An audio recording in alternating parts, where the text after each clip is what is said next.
wrestling quite like in your house. So we're going to see Todd Pettingale. Last time we had In Your House, they did a lot of little throwback things as well.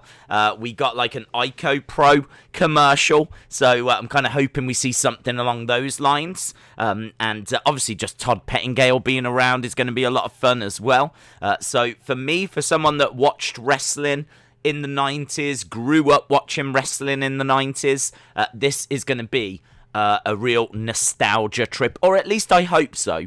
I wish that with these kind of shows we got a few more legends, to be honest. I think it'd be great if we had, some legends backstage for this kind of a show, the likes of Jeff Jarrett, maybe a Bret Hart if they, were able to get such a name.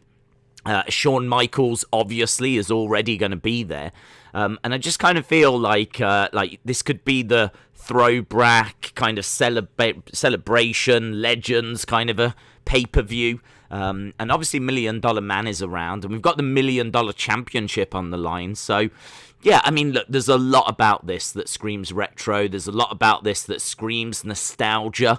And those are the bits that I'm going to be looking out for. The card itself, I think, looks okay. I'm not crazy about it. I know some people are excited about the card. But I think, personally, I've seen stronger takeover cards than this. So, it'll be whatever it'll be. I'm sure it's still going to be a really fun evening. And we'll see how it plays out. So we are about half an hour away from the pre-show.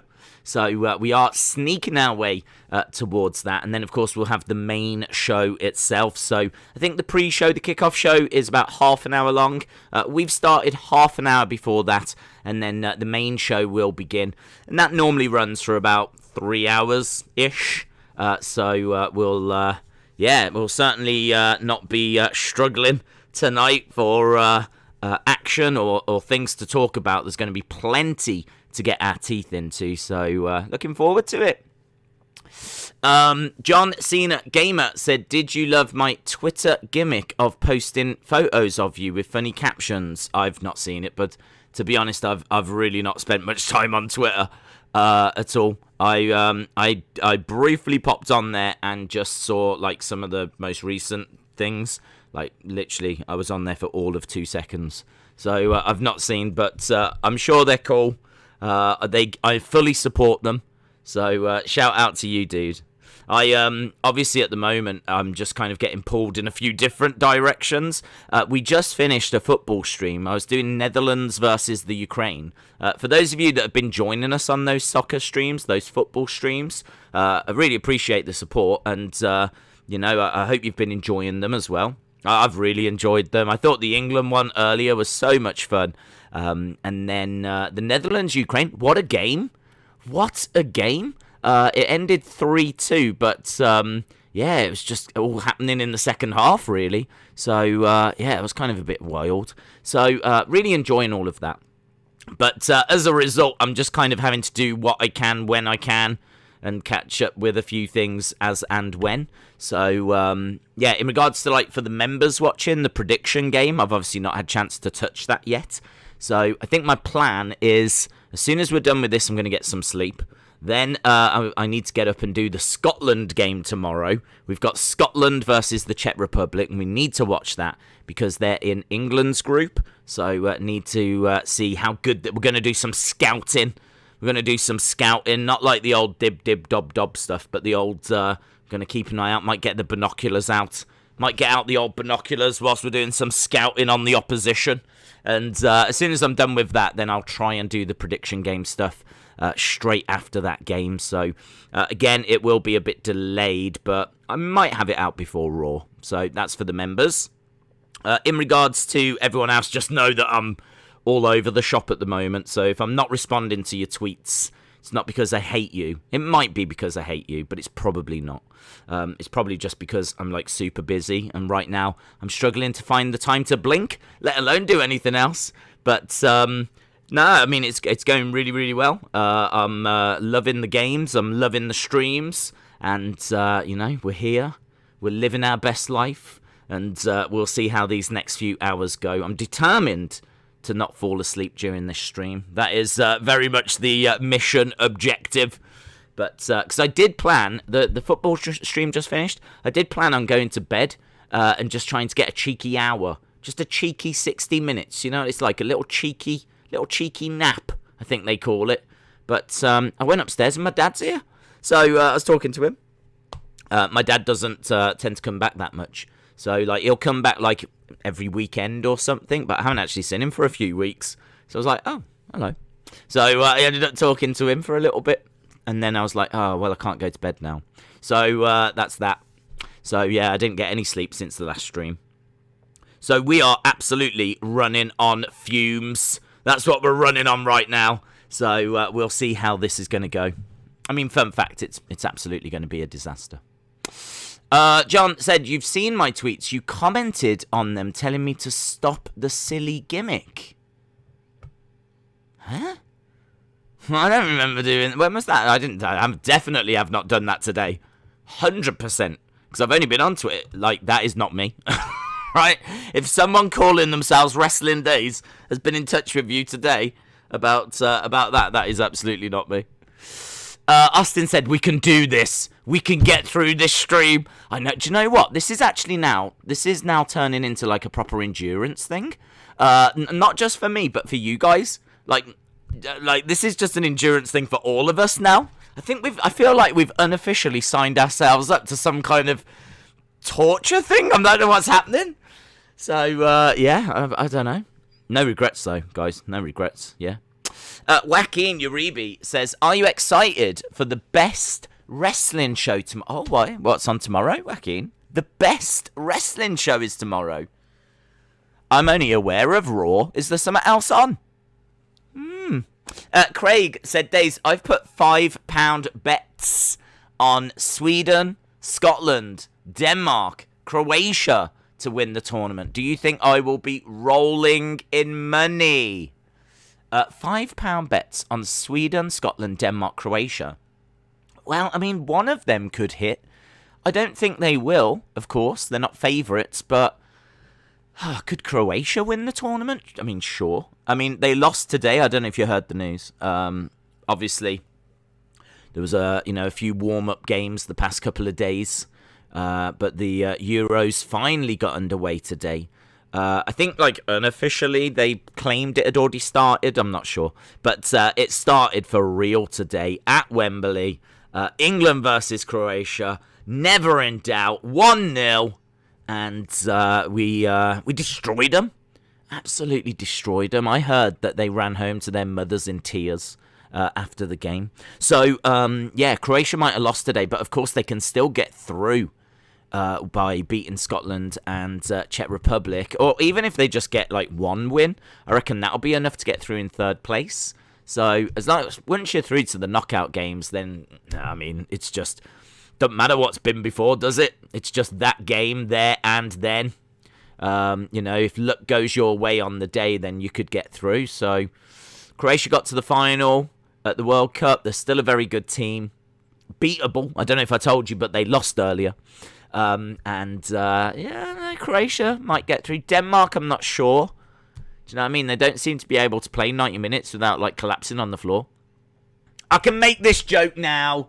I can make that joke now. I don't want anyone there going, that's wrong. You shouldn't be making it. He's all right. He's all right. Right? It's fine. If he'd have passed away or something, I wouldn't be making that joke, but he's fine. Yeah? He's absolutely fine. So, Scotland, yeah, no, I mean, just forget that. That's not happening. And I do like Scotland, though. Shout out to Scotland, but you ain't winning this thing. Come on. I don't even think the Scots believe they're winning this thing. Sweden, I don't even know if the Scots believe they're in this thing yet, to be honest. This is the first tournament they've been in since 1998. So, I should imagine tomorrow when they play, they'll be like, double-checking they're actually in this. They'll probably be double-checking the haggis, making sure it hasn't gone out of date and they're not just dreaming all of this. Oh, aye. Am I hallucinating? No, you're actually in the tournament, and good luck to you. That's what I say. And Sweden, well, All I can say is lovely ladies. So, yeah, I mean, I don't think you're going to be rolling in money, but the best of luck to you. Wrestling Days is King. I mean, I don't know why you don't all have names like that, to be honest. But Wrestling Days is King, who I think is my mom. I'm not sure. Says, hi, Days. I just woke up from my 4-hour power nap for tonight's In Your House NXT. That's great. I think when someone openly expresses that they're, quite tired and that, they're struggling to find time to blink, I think it's always good to just go, I've woken up from a 4-hour power nap. I feel brilliant. How are you feeling? So thank you very much for that. That has now made me reflect even more on how tired I'm feeling right now. But I forgive you because of your name and your profile picture. And the fact that you've added an emoji in your name as well, which is pretty cool. I don't think I've seen anyone else ever do that, so you get extra points for that as well. Carl said his football career is over. Oh, I don't know that that's true, is it? I haven't heard that. I've certainly not heard any statements there. Apparently they're doing tests to see if, how it was all caused and everything. But, no, I've not heard that his football career's over. I certainly hope not. I'll definitely feel bad about making that joke if it is. Anna Dawes says Eva Marie. Oh my god, Eva Marie Raw stream tomorrow. Yay, can't wait. Yeah, I mean, I had forgot that actually. So, what time is the pre-show? It starts in 19 minutes. 19 minutes. And we probably should talk about tonight's wrestling rather than tomorrow, because I don't even want to think about tomorrow. So we should probably talk about NXT In Your House tonight. I always have to do that. Days, I put 100 on England 1-0. Guess what happened? Did you really put 100 on that? If you did, how much did you win? I'd be really interested to know. Did you put it on after they'd won the match 1-0? Or did you do it before? Because there's a big difference. Princess Lady. Great name. I can't wait for Hell in a Cell between Ray and Roman Reigns. David Conley said it was a cardiac arrest. It was, yes, and they brought him back with the defibrillator, and apparently he only took one, and he was back streets back. So great news that he's doing well. But I haven't heard that, that's it. There's obviously been no mention of that's it for his footballing career or anything like this. So let's not start spreading them rumours, because I really hope that's not true. I think we can guarantee that's him done for this tournament, though. I can't see him coming back and playing in this tournament. But no, I hadn't even considered his future, to be honest. I was just kind of pleased that he was alive and well. LSW said, this card isn't the greatest. It has had little to no build, and to be completely honest, I'm not excited for this at all. Okay. Yeah, I mean, I'm excited for the In Your House thing. Do you know what I mean? In Your House, Todd Pettingale. He's a nice guy. So I'm looking forward to that. Graham said, Days, if Scotland get through, we will have one hell of a party. Yeah, I am cheering for you guys. We will be watching that game tomorrow. And even though I'm scouting, I will be cheering for the Scots. And hopefully you get a victory tomorrow over Czech Republic. Let's go down. Did you hear that Chris Denker's channel was demonetized? No. Why? What's happened there? In all fairness, I I've no issue with him whatsoever, but I just don't watch his channel. I know he does a lot of gaming stuff on there, and I don't really watch the gaming channels, to be honest. But I think I'd seen that he'd started doing reactions to Botchamania. I don't know.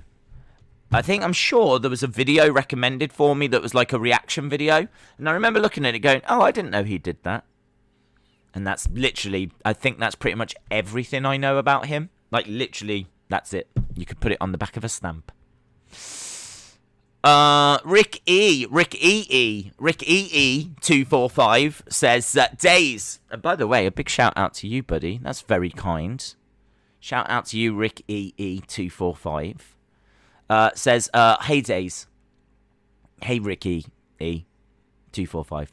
Says, hey, Days. I have Karrion Kross, Bronson, Reed, and MSK, Cameron Grimes, Raquel Gonzalez, and Xia Li all winning tonight.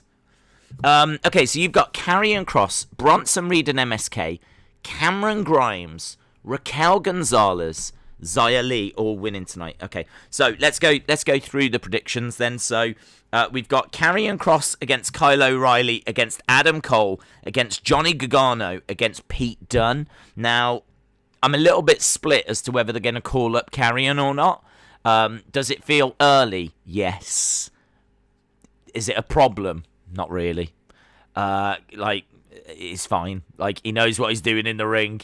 He knows where the hard cam is. He's got a good promo style. They've sorted the entrance. He's fine. Like, really, he's there when they need him. And what with the recent releases, they might need him. So I'm a little torn as to whether Karrion gets called up. I wonder if they're going to put it on O'Reilly. Because O'Reilly has had quite a few opportunities, but he can just never seem to get it done one-on-one. And I just wonder if in this multi-man match, it's going to allow them to get the title off Karrion without him losing kind of clean. And it would be a way to get it on O'Reilly. You could then do O'Reilly Cole for the title in the future. And there'd be a few things that you could do with O'Reilly. Gargano's in the way, and I'm not sure I can see Gargano getting the title. He might do, but I'm not sure. Pete Dunne, I don't see. Pete Dunne just doesn't seem to have... It's not quite right, is it? It's not work. This isn't the same Pete Dunne that we had in NXT UK. Like, him having like a fake tan, or even if it's a real tan, just didn't look right. Him being with Oney Lorcan and Danny Burch just doesn't work for me. His promos aren't hitting. Although his little thing he said the other day was much, much better.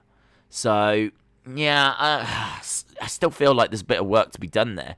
I kind of feel like Pete Dunne's an amazing wrestler that we're trying to turn into a sports entertainer, and it's just a bit clunky right now. So, I do not know, is the answer. I do not know. It could be Karrion Kross, but he could be getting called up. So, could they put the title on Adam Cole? If they put the title on Adam Cole Bay, then we could get him against Kyle O'Reilly. And it would be better for Kyle O'Reilly to get the title in a one-on-one match, wouldn't it? I'm going to say Adam Cole. I'm saying Adam Cole wins the main event tonight. And then we get Cole O'Reilly again in the future, and O'Reilly wins it from Cole.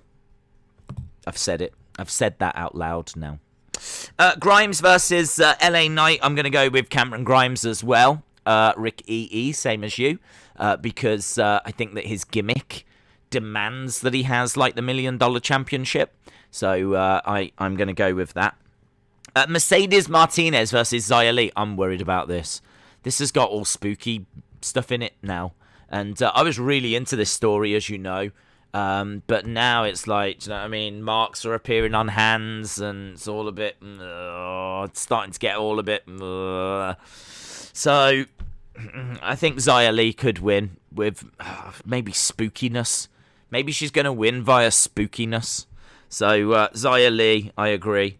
Raquel Gonzalez against Ember Moon. I agree, Raquel Gonzalez. I think Raquel Gonzalez is going to be a champ for quite a while. She's clearly building towards a feud with Dakota, but I think Ember's going to be a credible victory for her. So I agree with that. And then you think that Bronson, Reed, and MSK are going to retain. I'll go with that as well. I do think there will be a title. So you're actually saying no title changes. You're saying no title changes? I'm going to say there's one title change, and it's Adam Cole Bay. But it's a gamble. I've gambled.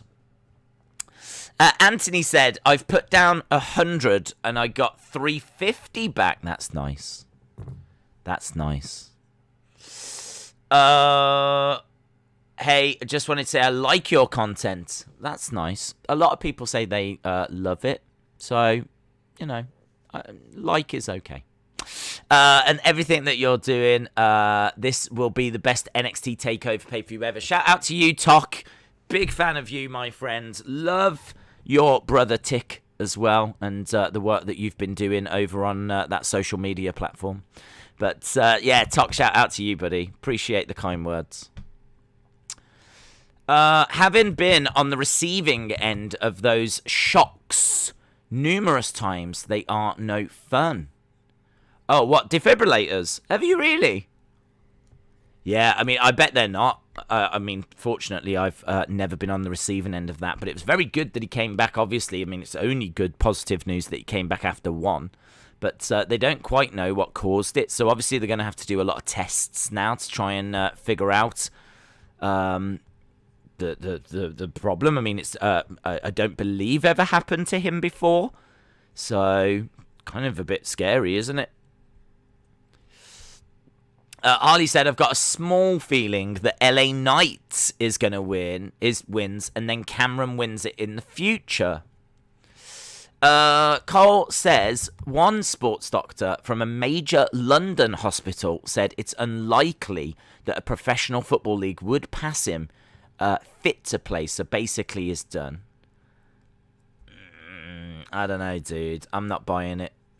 One doctor from one hospital saying that it doesn't really do it for me. I kind of think like we need to get some answers as to what's wrong with him first. I really hope that's not true. I really hope he's not done. Obviously, you know, big talking point. Probably the biggest talking point of the tournament so far. I honestly can't remember another game being abandoned like that. I mean, obviously they were able to go back and finish it, but I can't remember that ever happening before in a World Cup or a Euros. It's happened in like football.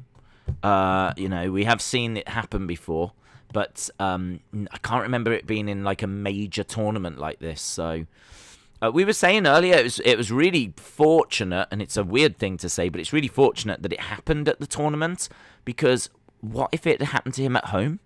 Like, there's a chance, a very good chance he is, I mean, I think it's fair to say, only alive now because the medics were there straight away with defibrillators. Well, if this had happened at home, you know, he's not going to have that at home, is he? So, you know, in a way, he's very fortunate that it's happened whilst it's, you know, been in front of the world, in front of the eyes of the world.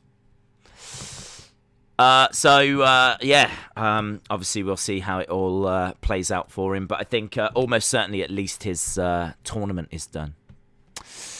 John says, yes, Days, you're a genius. Adam Cole is going to win. Kross retains, says Butterspark. All four contenders lying unconscious in the ring at the end, and then Samoa Joe confronts Kross. If they take it off Kross, it goes to Cole, says LSW. Epic Kid said, who won out of England versus Croatia? It's a great question, but it's a big question. It's a great question. The world is the answer. The world won because the right team won. And so as a result, it's the world that wins. And it was England 1-0. Alex says, I work as a lifeguard. I had to perform CPR in a rescue today. We got the elderly gentleman. Hey, shout out to you, Alex. That's really cool. That's really, really cool. Like, I should imagine that's really rewarding to be a part of that. To, like, know that you've actually, like, saved someone's life. That's really cool. Shout out to you, Alex. Moldy Spoon said, I feel for Ericsson's wife. My granddad has had 3 cardiac arrests and 2 heart attacks. Seeing the defibrillator being used is horrible, but my granddad is still here, aged 77. That was brutal, wasn't it? Because she was actually on the pitch. I mean, obviously, they didn't know if he was, you know, what stage he was at in, his battle to survive. And so, rightfully she wanted to be there. But yeah, harrowing, absolutely harrowing. And I was saying it'd be very interesting. I'd love to know what the Danish papers were saying today. Because obviously they went on to lose the game. It was 0-0. They came back out and they lost the game. So, should they have carried on that game? Were the players not mentally right? Well, was it just they would have lost the game anyway? Because after seeing all of that, and then like the disruption and then going back out, and I don't know, you can't be in the right frame of mind, can you? So I just wondered how the Danish papers have put it. I mean, obviously the front page is he's alive. That's the front page news. He survived. Boom. Brilliant. Fantastic. And then back page, is it like what the flip just happened kind of? Do you know what I mean? What a weird. That was Finland's first tournament game as well. Finland's first tournament that they'd got to, and they're playing it in Denmark. A Danish player collapses. There's a massive delay for the second half. The second half then gets underway. Finland go on to win the game. I mean, it's just one of the most mental games. So out there. So, but obviously the main news is that he's all right. That's the big thing. Even if, and obviously I hope not, but even if his career was to end, he's still alive. He's still with us. He can still, spend time with his wife, his kids, and, hopefully live a long and happy life. But hopefully that's not the case, and that his football career will be able to continue. But I don't think we're really going to know anything until we get any more results back. But Mitchell, shout out to you, buddy. Appreciate the support. Says, I wondered if you'd help me pick DraftKings stuff. Raquel or Moon? Will Moon hit her finish? Will Dakota or Shotzi get involved? Who wins the NXT title? Who goes for the first pin? Who hits the finish first? Does Grimes win? Is all of this on DraftKings? Is this all on I didn't know DraftKings did WWE. So if you go to DraftKings, you can play these picks. How does that work? I'd have to have a look into DraftKings. I don't really know about DraftKings. With DraftKings, I think for UFC you get so much money. So I think it's like you get, say, $1 million, yeah? Makeup money, yeah? Monopoly money. And you basically buy the fighters that you think are going to win using your $1 million. And you do that each week. And then if your fighter wins, you get points. If they don't, you don't, kind of a thing. I think you get points for, like, submission attempts and control time and all stuff like this. I've never really looked into it, but I didn't realise they did WWE. So if you're someone that likes... I hate talking about DraftKings because we're not sponsored by them. Do you know what I mean? I've never even been there and it might be awful. So go there if you want. Well, I don't care. Do you know what I mean? Go do what you want. That's who I'm sponsored by. I'm sponsored by do whatever you want. As long as it doesn't hurt others. Or if it does hurt others, they should deserve it at the very least. Mitchell, so let's go through this. Raquel or Ember Moon? Personally, I think Raquel. I think that Ember's just going to be fed to Raquel to prolong the title run. Will Moon hit her finish? I would think so. And I would expect Raquel to kick out of it. Will Dakota or Shotzi get involved? Maybe, because Shotzi was brutalized by Raquel, so she might want to come down and get involved, so she could get involved.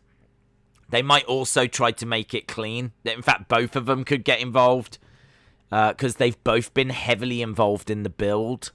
And they are like all tag teams and whatever, and the other two women aren't on the show.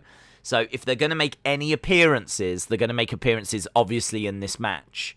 So it's all guesswork, isn't it? But my guess would be Raquel wins, Moon does hit her finish, both Dakota and Shotzi get involved. Who wins the NXT title? I'd say the favourite would be Karrion Kross. I'm leaning to Adam Cole because I think Kross might get called up, but I'm not confident enough to say 100%. I'm not even confident enough to say 80%, so you'd have to go with whatever you believe. If you think Kross is about to get called up, then go Adam Cole. If you think that Kross is sticking around for a bit, then go Karrion Kross. Who goes for the first pin? It's speculation in it. That could be anyone. Who hits their finish first? Could be anyone. Does Grimes win? I believe so, because his gimmick makes more sense with the $1 Million Championship. So those would be my thoughts on it. But obviously we've just read them out, and we'll see. We will see what other people in the chat have got to say. So there we go. Let's let Mitchell know what you think on those. Harley said, I've made a huge comeback. I've gone from 89th to 49th. Austin is still 1 point ahead of me. Is he really? Very good, Harley. Did you watch the press conference? I didn't, Dominic, no. I'm not sure if anyone else did. The pre-show is about to begin. So we're just going over to the pre-show. To my knowledge, there's no match on the pre-show. I haven't seen any match advertised for the pre-show. So yeah, I don't think there's any matches for the pre-show, but we'll find out. Days, sing Hit Row. I don't know if I can actually. My voice is a little shot. I can't do it. Hit Row, Hit Row. I can't do it.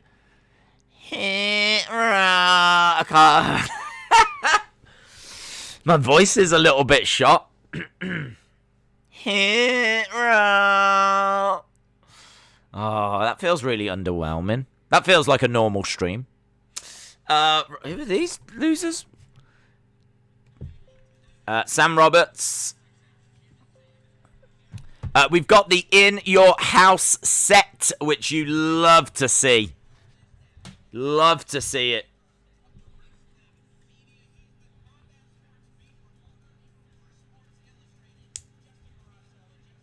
Justin Barrasso.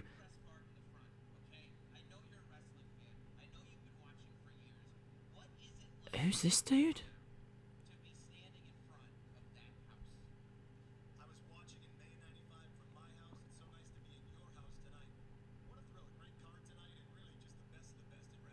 Oh, actually, he comes across all right, you know.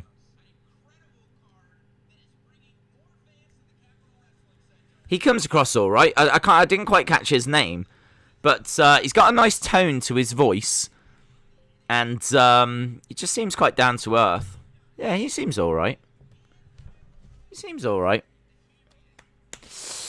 He looks weird bald, says Austin. He does look a bit weird bald, but you know, got to mix it up, haven't you? Where is Sam's hair? Sam is cosplaying as Triple H. Yes, he is. You're right. Perhaps he's got a crush on Steph, and he's trying anything to try and convince her that he is Triple H. Do you know what I mean? You imagine, like, she gets home and jumps into bed, and there's Sam Roberts. Has he got a wig on? Has who got a wig on? Has who got a wig on? Sam Roberts is bald? Do you mean like a bald cap thing? I don't think so. I don't think so. Sam Roberts looks like Nick Gage. He doesn't look that bad with no hair, says Austin. Now Sam looks like Oni Lorcan. Big Money said, who do you think's winning the Fatal 5-Way? I've gone with Adam Cole.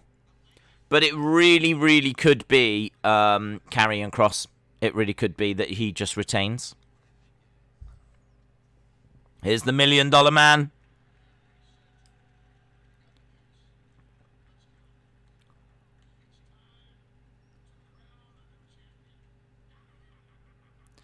It's time to crown a new champion. $1 Million Man, Ted DiBiase, Hall of Famer. This is nice. I like this little video package.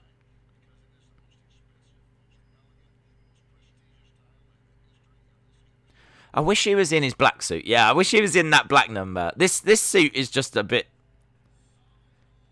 It doesn't look as classy, does it, this suit? And there it was. When it was revealed, he went to the jewelers and actually had that handmade. Yeah, look at that. Hasbros. We're seeing some of the Hasbros.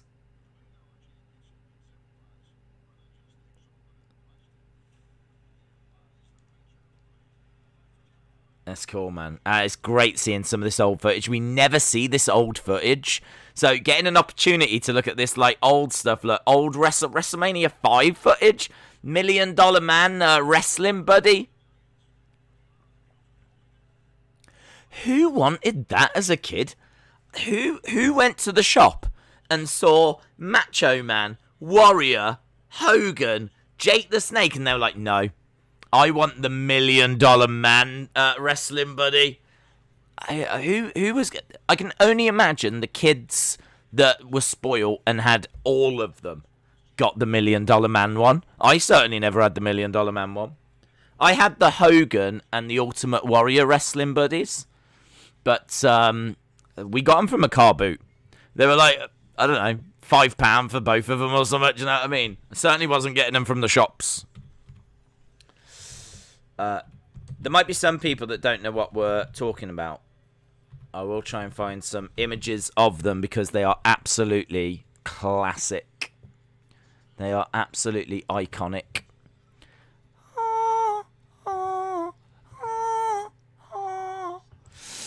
There they are. There they are. I never had the Jake the Snake one. I would have liked the Jake the Snake one. Wrestling buddies. I wish they had it there to be with the $1 Million Man. Maybe if Ted DiBiase was the only one left. I know. Never really thought about it before, but who's getting that one? I mean, honestly, imagine like Christmas Day, you come down and you get the $1 Million Man one. You'd be like, I didn't want this one. I would. I'd be like, what you got the $1 Million Man for? I hate you. Why do you hate me so much? There's wrestling buddies. So they've got the Macho King and Hogan. Hogan's good, innit? Hogan and Warrior, look, with the winged eagle around their waist. Macho King, not as good, actually. Looks a bit... It's the only one without a belt. Not that you could take the belts off or anything, but still just looks good with the belt. And then there's the Ted DiBiase look. I mean, there's quite a bit of detail on it. It's got a little bow tie, little suit on. He's got his $1 Million championship around his waist as well. But I just don't know who would be wanting that one, to be honest. Surely it's the Warrior and the Hogan that were like the only two you needed, really. And a Jake. The Jake was cool. Cause I think the Jake... Did the Jake have the snake? He must have. He had the snake on everything, didn't he? He did have the snake as well. Oh, look at the Jake. Trying to find a good picture to show you.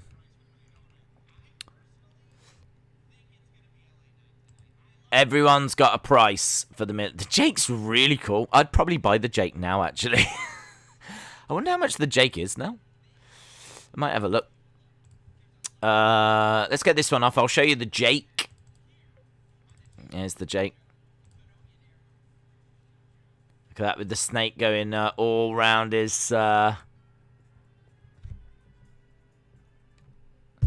So, yeah, you're not missing anything on the pre-show. It's literally just like videos and building up to the matches. I really like the Jake one. The Jake's really cool. I looked for wrestling buddies recently for my son. I don't think they make them now. No, they did make some new ones. I remember seeing a Ryback one, which, I mean, why did they do that? I remember seeing a Ryback, but yeah, they were called Brawling Buddies, and I think they were a bit smaller. They were a bit rubbish. There was like a Zack Ryder, There was a Zack Ryder and a Kofi Kingston and whatnot. I'll show you one of those. I mean, these are from a good few years ago now. Like, easy 10 years ago, maybe even more. But I've not seen any since. Here is the Zack Ryder one. That's the Zack Ryder. Brawl with me, I talk. So, Brawling Buddies. And they did, like, Ryback, and they did Kofi before he was in New Day. So on. But I've not seen any for now. But AEW just did some, didn't they? There's some AEW ones on. Funny we should talk about that. AEW are doing some AEW buddies. Let's see what comes up for that. Although I think they're quite small. Yeah, they're quite even. Why are they so small? I don't understand. Like, the old ones weren't this small.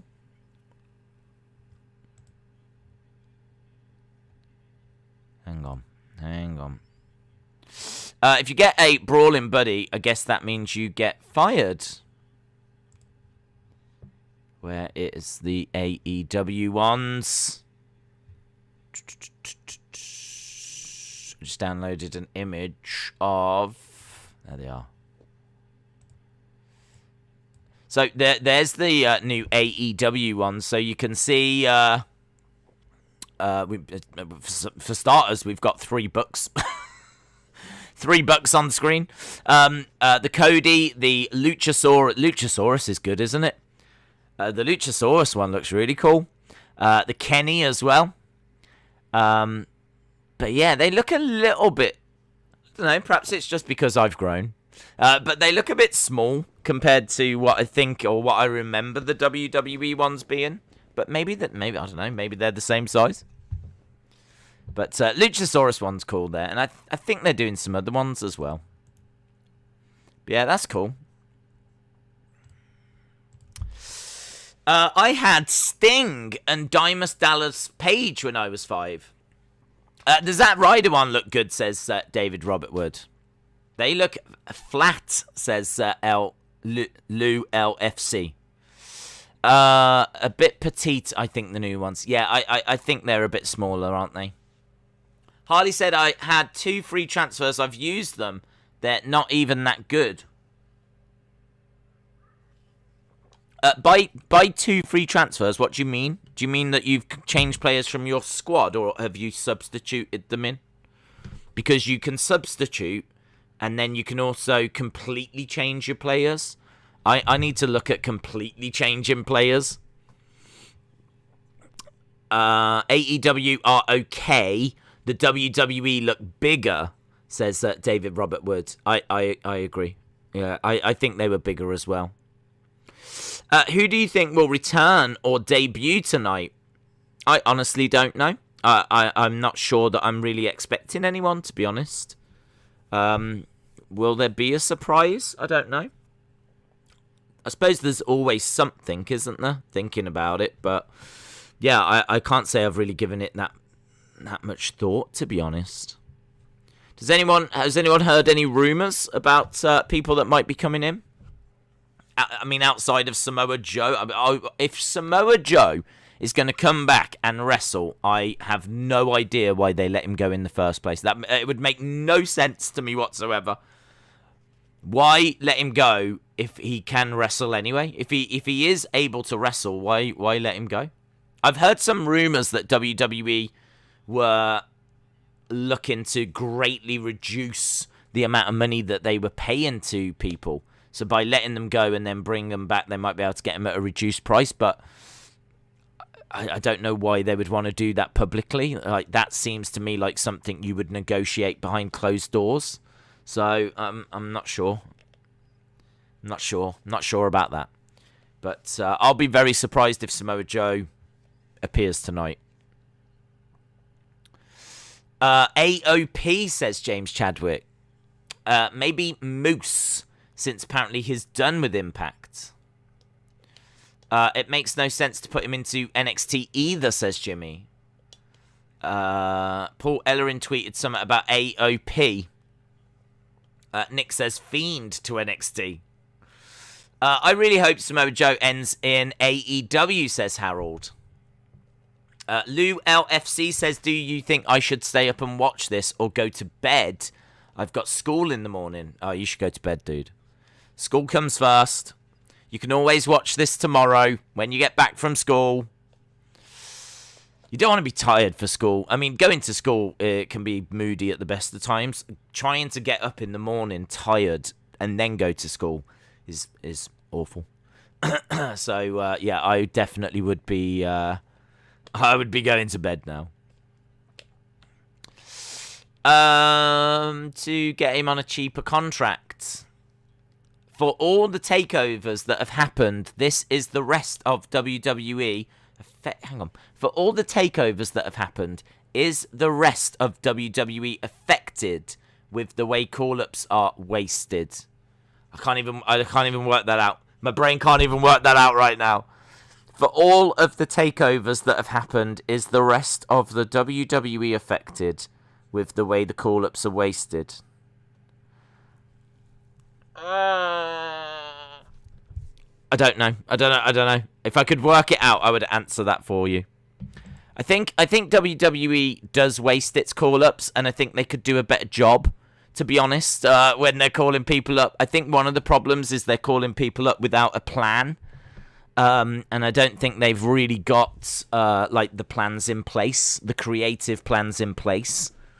And I think they might have. I think they might look at someone and go, "Yeah, we can do." I think the problem is they look at people and go, "We can do something with them," but they don't actually know what they're doing with them. They're like, "They've got something. We could definitely use that on the main roster." So then they go to the main roster and they're like, "Yeah, we don't know what to do with you. Can we completely change everything about you?" Right, we need to change all of this. You remember everything we liked? That's got to go now. Yeah, I think it's a mess. It's just a mess, isn't it? There's no two ways of putting it. This is not a well-oiled machine, is it? I think from the outside looking in, I don't think you can look at how all of this connects together and go, yeah, this is smooth. This is smooth. This is a well-oiled machine. NXT creating the talent that then goes to the main roster, and so it can flourish and blossom and bloom. It's all a little bit clunky. So yeah, I don't know who's going to get called up or when they're going to get called up, but I would expect some people to be called up soon. I think there's some big gaps on that main roster. Women's division in particular. What I meant about my transfers is I had Henderson and I let him go. He's not in my squad anymore. And I got someone else, and after the two of them, I did it more, and it's cost me some of my points. One of the worst things you can do with the fantasy game when it comes to like transfers is mess around too much. I always find that it's better to just like you can think it and overthink it, but when you actually go to do something, make sure you are 100% and you've really thought it through. When I used to play, I used to be like, oh, changing it, and then I'd be like, no, I shouldn't have done that. And then it's like, oh, should I? And then like you're just constantly tinkering, you're constantly messing, tweaking, and changing, and it can be to the detriment of the team. So, but it's all part of the game, isn't it? Right, we're still seeing like interviews backstage.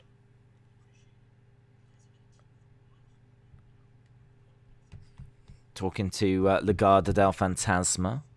Anthony says AOP and Samoa Joe were spotted backstage. Perhaps it's going to be Diamond Mine. Ooh. Well, they said Diamond Mine opening soon. Didn't they? So the opening soon kind of suggests that it's... To me, it's not a faction. A faction doesn't open soon. It suggests that it's a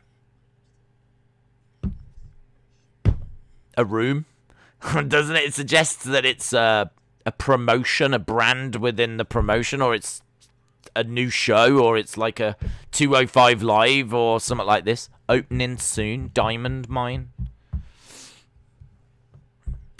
This is available free on Peacock or only as a pay-per-view. No, it should be on Peacock. If you've got Peacock, you should be able to watch this. La la la la la la la la. Hang on, let's go up. Austin said, like when I messed up with my captain. Yeah, I have no idea what you was thinking there. I have no idea. I'll never understand that. You had a player that scored 2 goals. He was your captain. You got to. That's basically like one player scoring 4 goals because you get to double your points. And you decided to change it for someone else. Should have left it.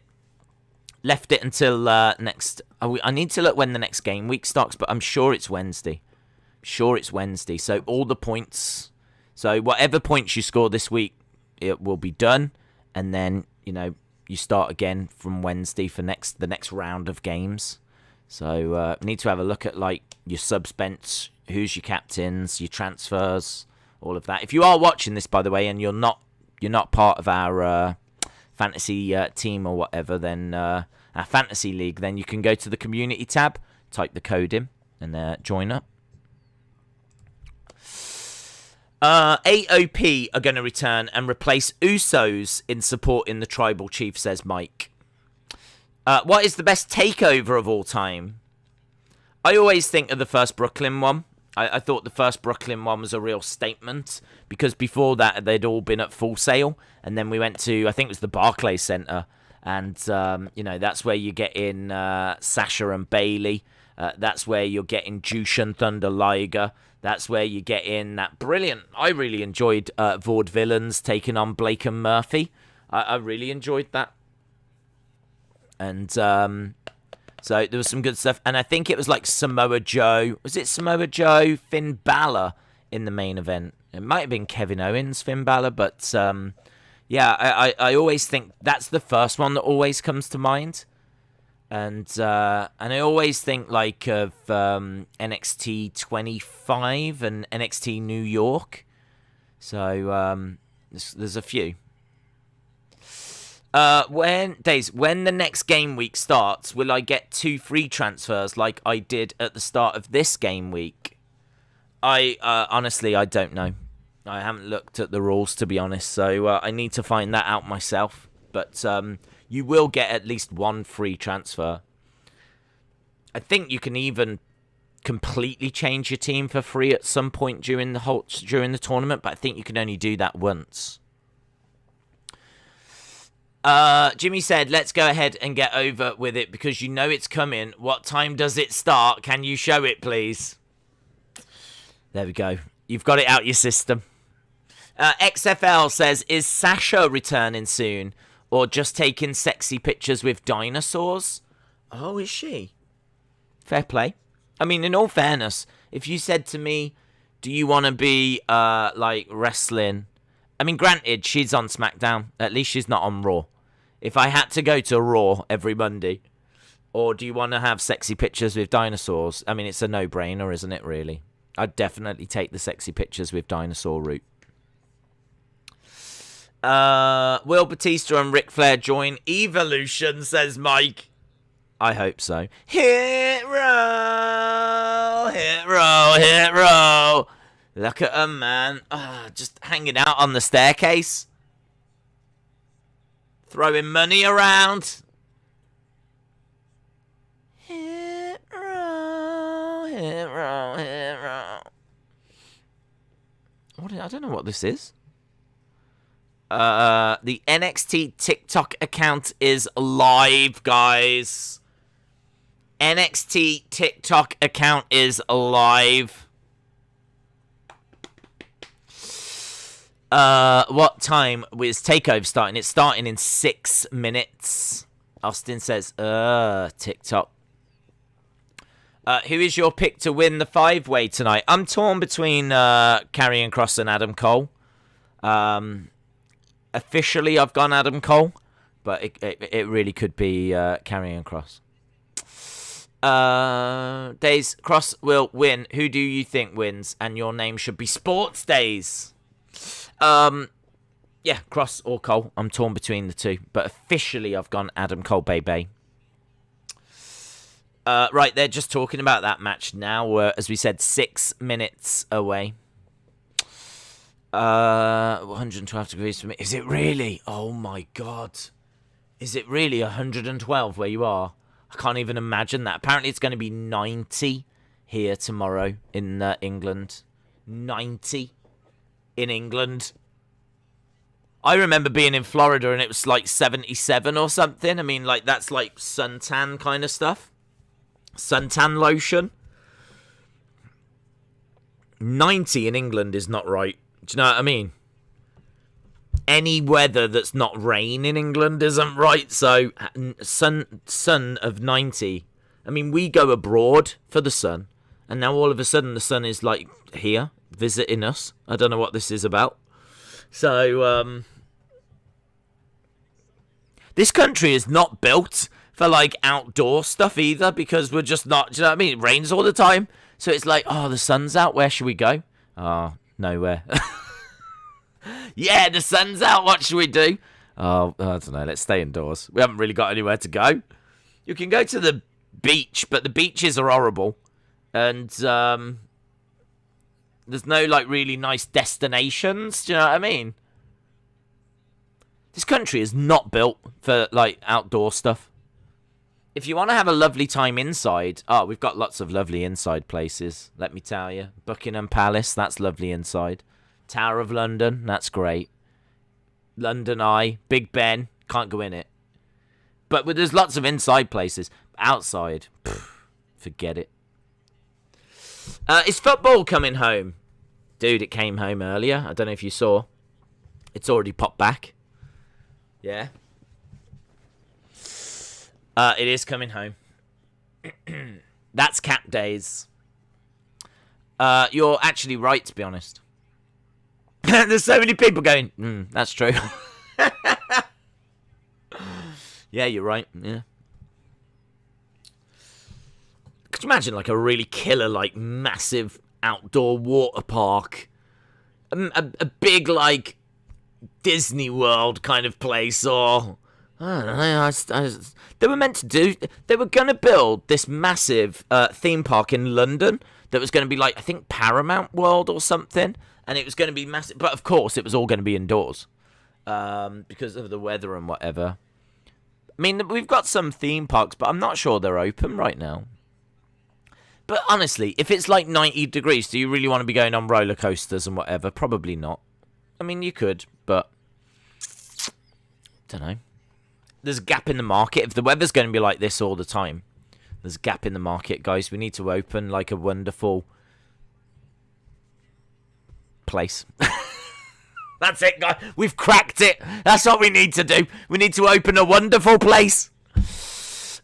Days, what match are you looking forward to the most? I'm looking forward to the $1 million title ladder match. As like at Stand and Deliver's ladder matches, it could be 5 stars. I am looking forward to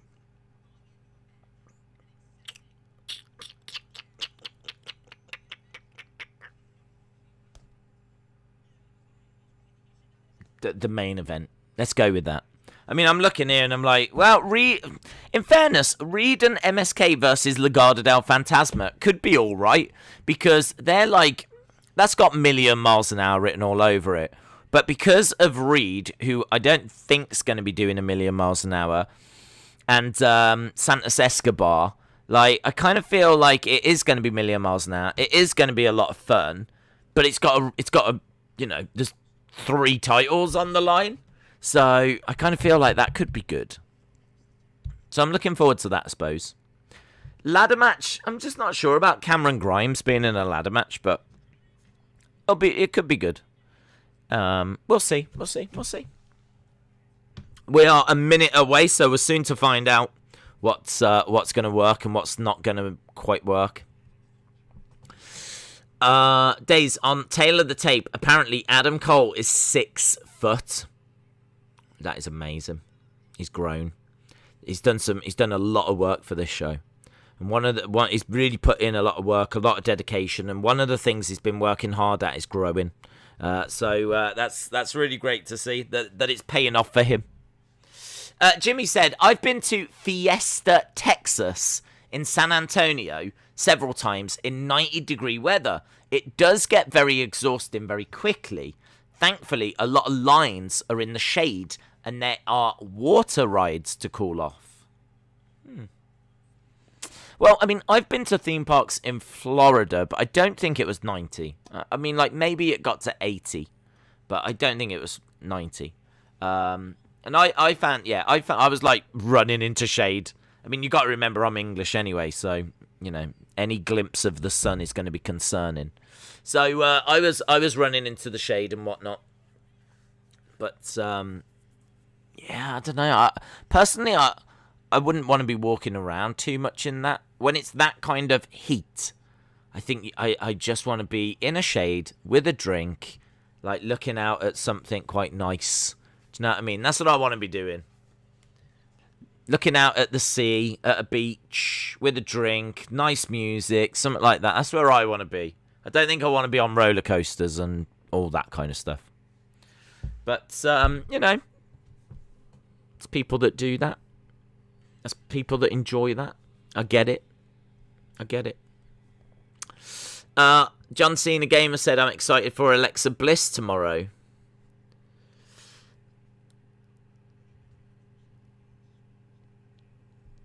Look at the intro.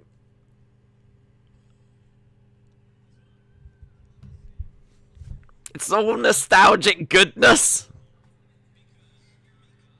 In your house. Welcome to NXT in your house.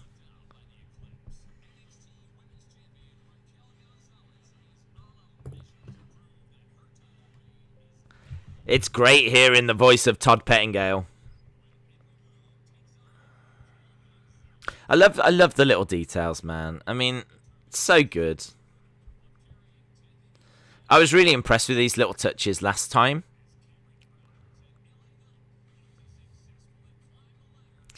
Days, I'm very shocked you went with Adam Cole. I see it as 90-10 for Karrion.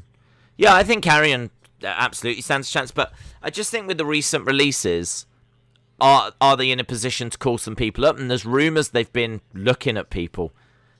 Karrion is the most obvious person to go up, and so if they are looking, if the rumours are true that they have been looking, then I do wonder, you know, is this a way of getting the title off him going up? So, yeah, I've gone with Adam Cole. It's a gamble. I've gone with a gamble. I'm a risk taker. What can I say? I'm dynamic. I'm a risk taker. I'm a go-getter. WWE Network Brothers, shout out to you. John Cena Gamer says, I've sent you a tweet. Okay, I'll catch up with all of that after. I've got so much on Twitter I need to go through. I was on there to see, like, you know, how many notifications I had. No, it doesn't really ever give you a number. It just says like 20 plus. And I was like, oh, flip. What do you mean football is coming home? I ain't bringing it in my house. It's in my garden. Hey, listen, it's welcome round my house. You should let it in your house. We're hearing the voice of Doc Hendricks. Hey, look, this isn't preview anymore. This is the actual show. I figured out how to have a picture-in-picture, so if you occupy a corner doing commentary sound of the show. Oh, so you occupy a corner. Okay. Shout out to you, Jeremy. Appreciate it, buddy. Oh, hello. Camera, a little camera wobble. Who's this? Who's Naomi Fox?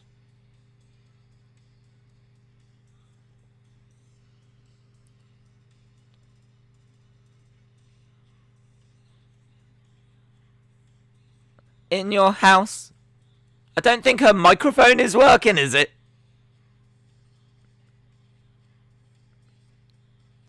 I don't know who Naomi Fox is. Is she the original singer or something? She looks young. Yeah, I don't think this is quite working the way they planned.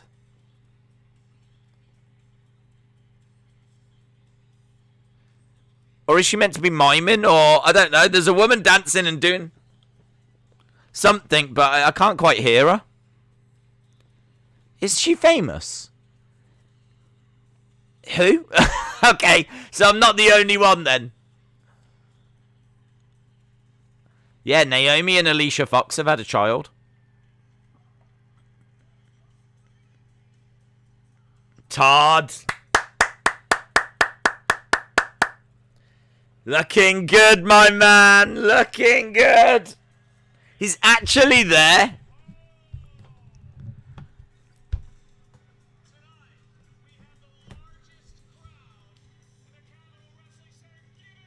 Tonight we've got the largest crowd in the Capitol Wrestling Center.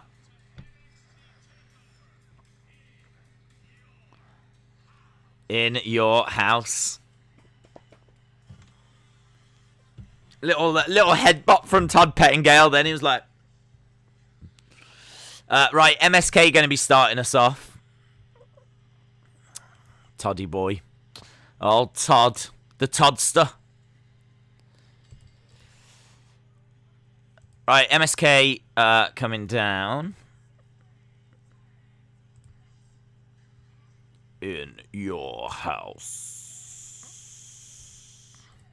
Do you think she's going to get out back? And they're going to be like, look, we've got some bad news. Everything you just said, no one heard it. Poor Naomi Fox.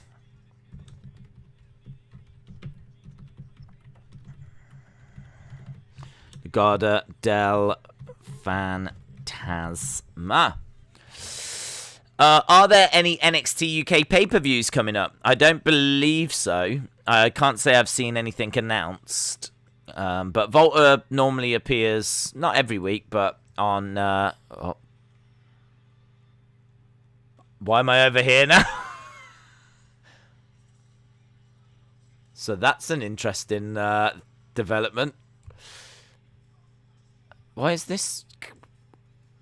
Have I, like, selected all or something? Hang on. Okay. Whoa! That was... I was like, where am I going? Bye, guys! It's been great seeing you. Enjoy the show. Yeah, look, guys. Back under control, yeah? Yeah, I think he's on NXT UK quite a bit. Right, I definitely need to lock a few things in place here. So that's locked. That's locked. That's locked. Boom. What happened? I was off, mate. I was off. I was like, do you know what? Forget this show. Bye. I was gone. Right, MSK and Bronson Reed versus Legado del Fantasma. You should have added winner takes all. Right, here's Legado del Fantasma. They've got their mask. I love his mask. I wish he wrestled in that. I don't know if it's Mendoza or which one it is, but the one that's got like the teeth. And all of that is black, and it looks like an animal. It looks really cool. That he would get over with that. If he wrestled as that, he would get over. But then he takes it off, and he just looks like a dude. But that mask is great. What is he wearing on his face? I'm not sure what Santos was wearing. They look great, though, in their matching attire. The three masks look in the corner look cool.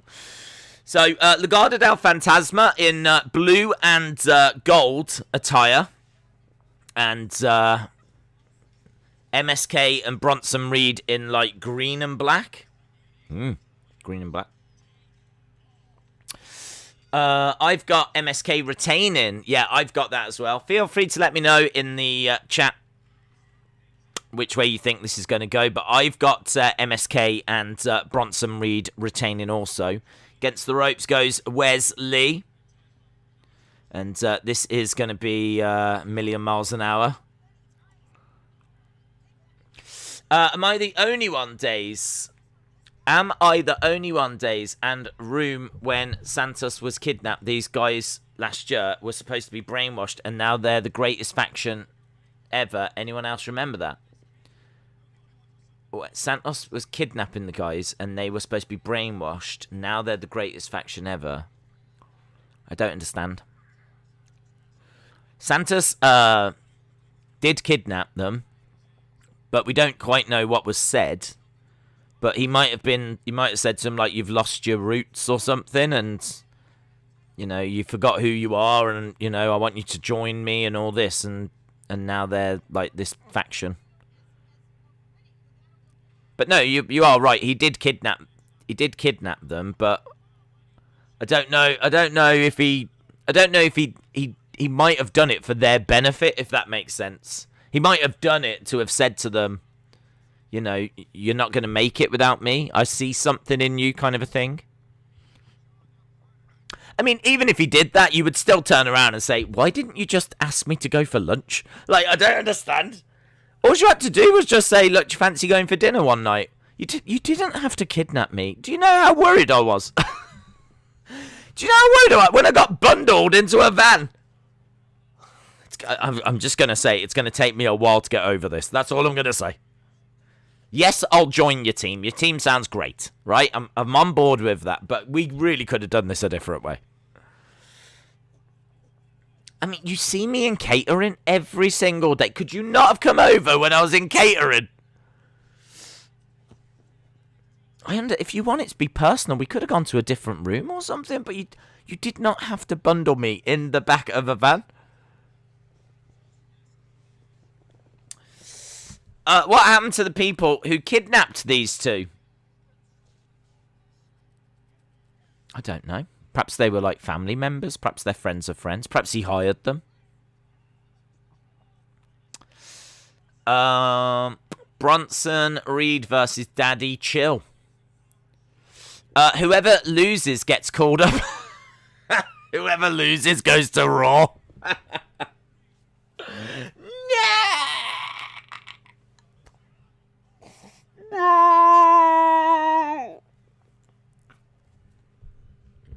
I've got some really bad news. Are you letting me go? No. You're going to Raw.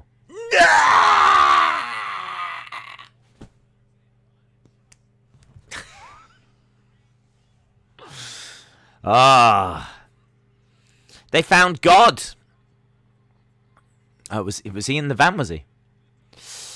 Ding dong, hello Days. I am in your house. Bailey fan, shout out to you. Is Kyle there? The Everton dude. I just saw an Everton shirt. I think he's in the crowd at NXT. Is he allowed to do this? I'm pretty sure you're not allowed to do this. I'm pretty sure you're not allowed to go to AEW and NXT. The superstars can't do that, so why is the crowd allowed to do this? Pick a lane, guys. Don't they know there's a war? Even though it's, like, technically ended. It's still real to me, damn it. It's still real to me, damn it. Right. MSK are in control right now.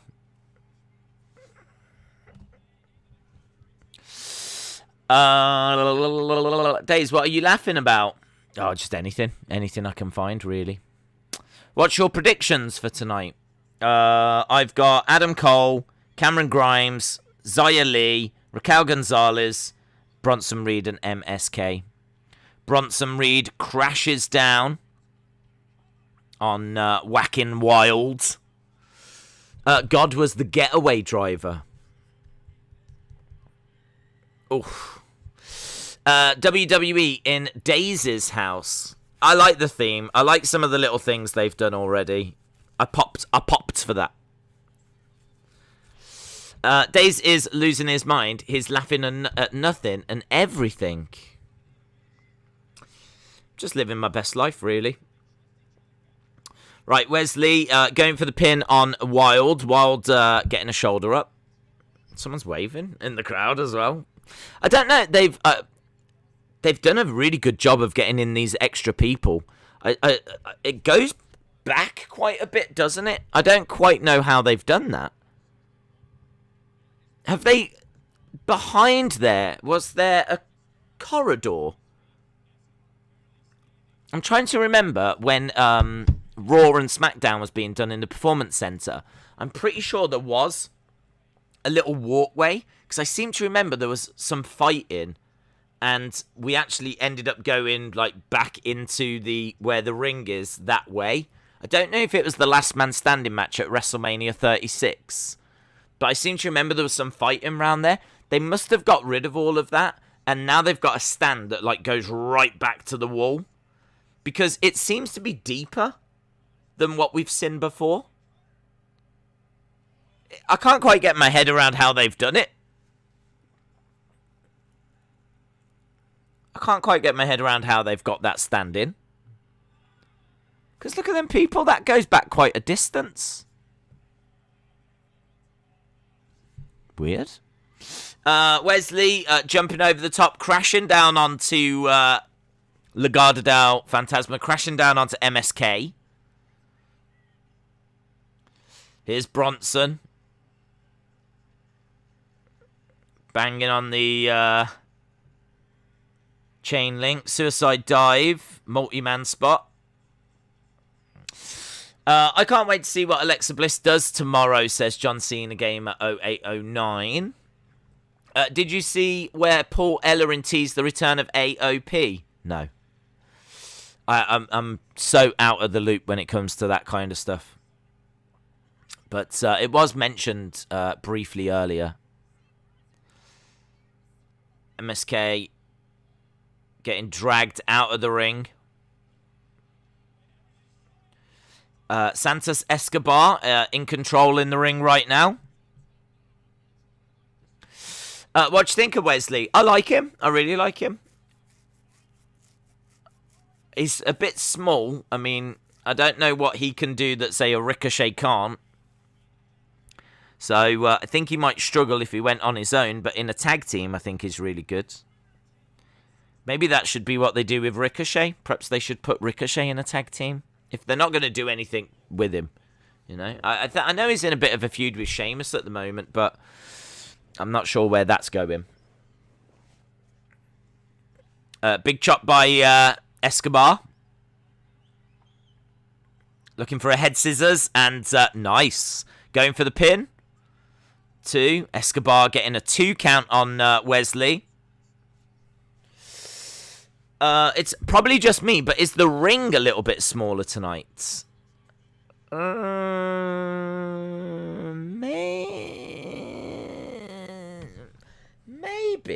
Maybe. I wonder if they have just like moved things around just a little bit. Maybe maybe they've moved everything over, and maybe it's a smaller. I don't know. Now I'm looking at it. Maybe. It's one of them where, like, I hadn't noticed, but now you've mentioned it, I'm like, is it smaller? You know, if it turned out that they had an 18-foot ring and now it's a 16-foot ring, so, like, it's like a couple of feet shorter, I'd be like, yeah, I could see that. Yeah, I could see that, actually. Is it smaller? I don't know. People will have to let me know what they think. Shaquem says, no, it's you. Oh. Well, there we go then. The ring might seem a little bit smaller due to camera angles. Maybe. It's one of those. I'm looking at it now and I'm like, is it? Is it?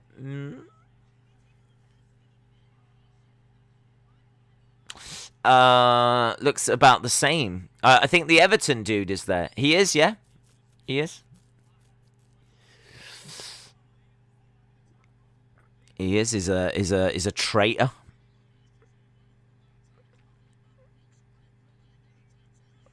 Tag, in comes Bronson Reed. Oh, do you know what? I really would need to look at another NXT episode, a normal NXT episode, because now that's been planted in my head. I'm starting to go. I think it is smaller.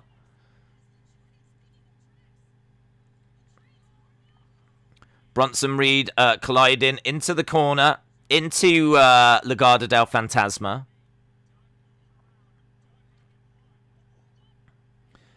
He's managed to get both of Legado del Fantasma on his shoulders. I mean, they've clearly been tweaking and changing stuff, because the entranceway actually goes straight to the ring. So there isn't the normal ramp that goes down. They've actually got the entranceway going straight to the ring.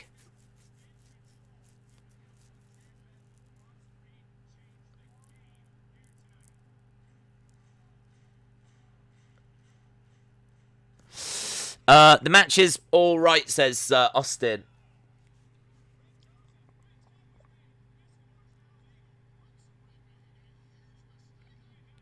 Picks him up. Oh, driver, look at that.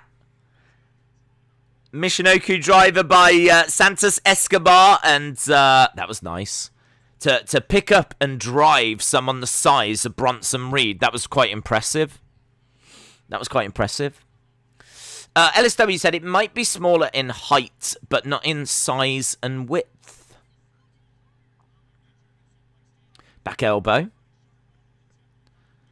Knee strike by Carter. I like Bronson Reed, says Robin. This is awesome, says Knobfreeze. Jump over the top.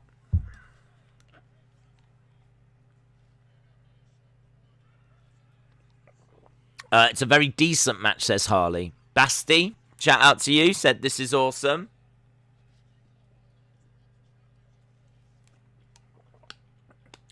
Here we go, look, he's pointing at the belts. Santos is taking a moment to have a look at that North American Championship, is it? Wow, that's a great spot. That's a great spot. Bronson just charges into Santos Escobar, drives him through the barricade. The barricade just absolutely explodes. There's like bits of chain link fence that's like hanging down. Like Santos Escobar is just like dead. That was good. That was really good. MSK in. That's got to be it, surely. We can't be too far away from this being the end. Bronson Reed going to look to deliver a big splash. I mean, Santos Escobar are just never going to be the same again after that. Legado del Fantasma. LSW says that was great. It was really, really good. Really, really good. And unsurprisingly, your winners are MSK and Bronson Reed. So they retain their championships. Man, that spot was so well done. It looked absolutely brilliant.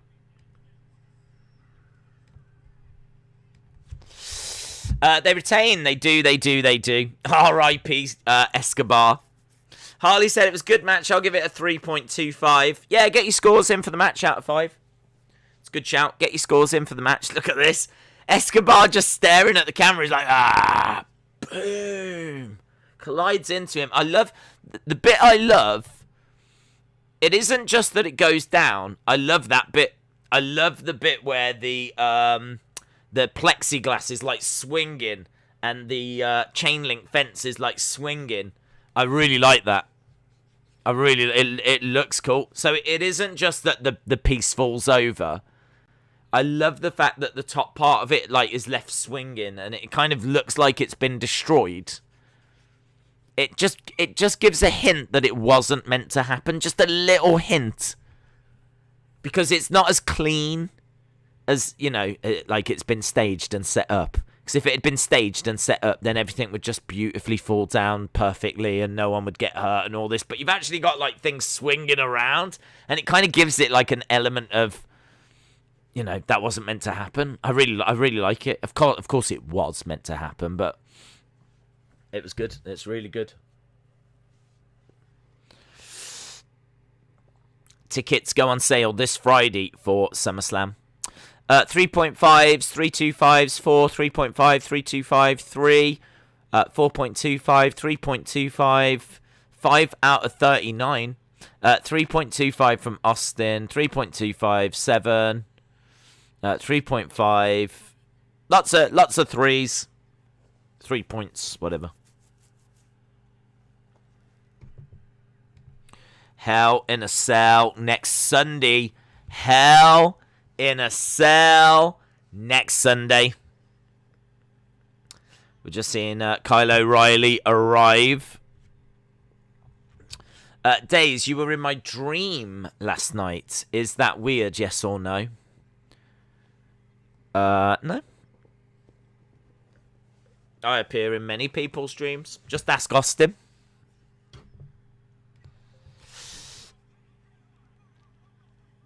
Alright, there's lots of pushing and shoving at the... of course it is Regal. Jogging over. And here's Todd.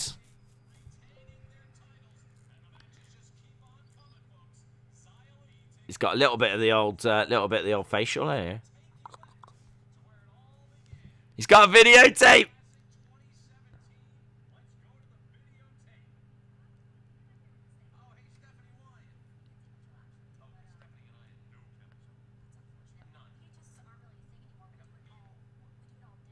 We do it all digital. These aren't really a thing anymore.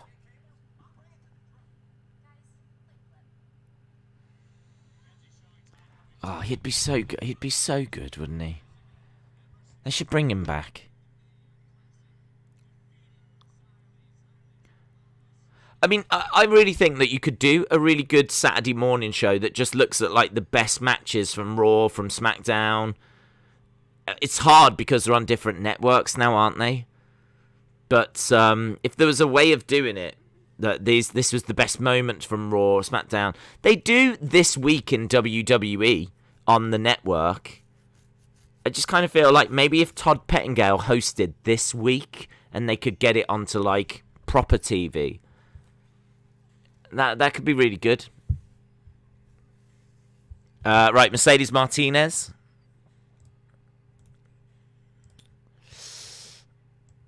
He's stuck in the past. He is. Aren't we all, eh? Aren't we all? Mercedes. Why can't I spell her name? Martinez versus Xia Li. There we go.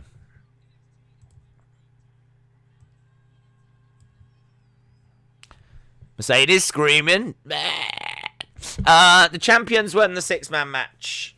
William Hensey, shout out to you. I just turned on. Are those actual fans? They are, yes, they are. Did you see Dakota Kai's post on Instagram? No, I never go on Instagram. She said soon and had a picture of her and Raquel, maybe hinting she's going to betray. Maybe. Here's Xia Li.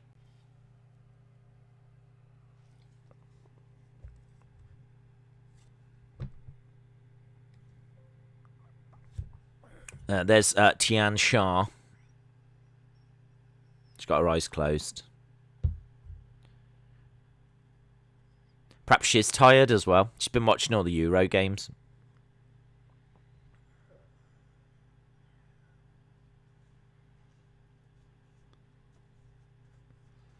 Have they ever done anything with Boa? What does Boa actually do? Xia Li looks great here, by the way. She's got a lampshade on her head, and she's got like really cool blue attire. Her ring attire here looks great.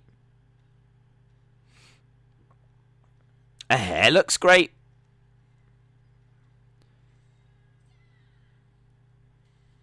She's got a massive sword. Look at the size of her sword.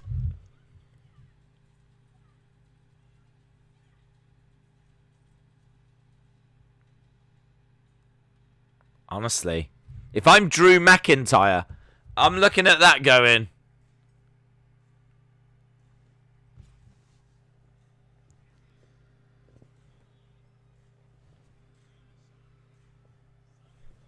just chucking that away. I want that thing. She's got a serious sword, man. And she's putting a little show for us as well. Right, we're underway. Xia Li versus Mercedes Martinez. Oh, and they both go to the outside.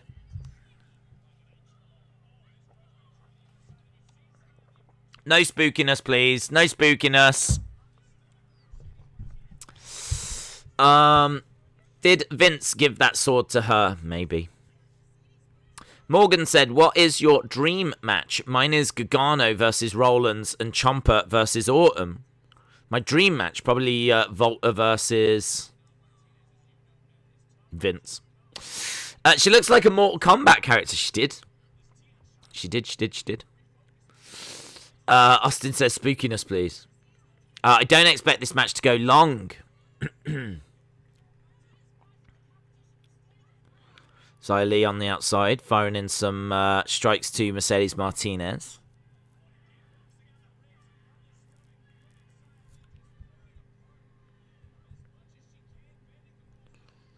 That was good. Good by Xia Li. She's grabbing the leg of Mercedes Martinez, dragging her out. I wish Boa just stood there. Do you know what I mean? Like hands behind his back or something, or in like that kind of position. That would be better. Just like really focused, like unflinching. Just seeing him like awkwardly kind of standing and moving and.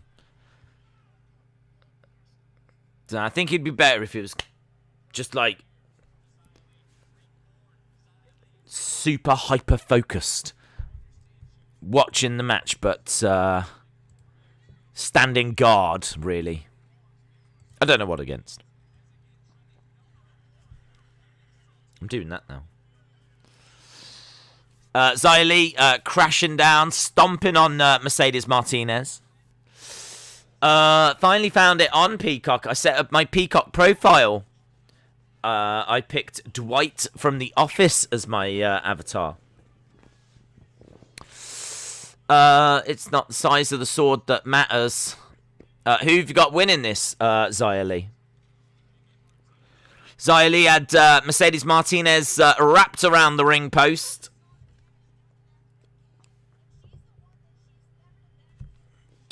What would you have given the first match? I thought 3-2-5. Probably 3. Maybe 2-7-5. You know what I'm going to say. That million miles an hour stuff's not really my thing. So, it's fine for what it was. It wasn't a bad match. I really liked the ending, obviously, in particular. But there was a lot of, like, you know, the classic load of people on the outside jumping on top of them. I hate that spot. I can't stress how much I hate that spot. And I'm sure we'll see it in the main event at some point as well. But, no, it was good. It was fine. Perfectly fine opener. It just doesn't... I don't think it's meant to, but it doesn't have the drama as, like, American Alpha. American Alpha used to do, like, fast-paced stuff as well, but they used to be able to get, like, the drama out of the match. Same with, like, the Revival. Like, they would go quite quick against opponents, but they were able to get drama out of the match. I don't feel like there was much drama that was put in out of that match, but to be honest, I don't think they were trying for it. I think they were just trying. I think that match was go out there, be big, be fun, and, get the crowd going. That was the purpose of the match. And they achieved it. Xia got wrecked. Well, both women are in the ring right now, and kicked by Xia, slapped by Mercedes Martinez. John said, are you going to have winners scrolling across the screen because this is NXT? I don't think so. I wouldn't expect there'll be too many people joining us that haven't joined us already. I tend to do that for like the big shows where there's people kind of coming and going all the time. Do you know what I mean? Like a WrestleMania, a SummerSlam, one of those kind of things. We might have had it on takeovers before, I'm not sure. But I don't know, I kind of feel like people, if they're going to join us, they've probably joined us by now. Although, if you have just joined us, welcome. Welcome. This is match number 2. I could probably put that on the thing, couldn't I? A little 2. Do you think Drew will ever beat Bobby? Maybe one day. I'm not sure he'll do it at Hell in a Cell. Right, we've got Mercedes Martinez over in the corner. Xia Li gets up to her feet, charges over, gets slammed into that top turnbuckle.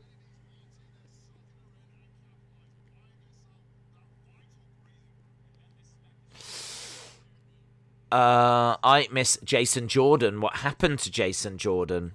He got injured, didn't he? Austin said there's only 5 matches on this card, so it won't take long to say who won. She slams Xia Li down. See Tian Sha on the entranceway and a kick out by Xia Li. Xia Li getting her shoulder up.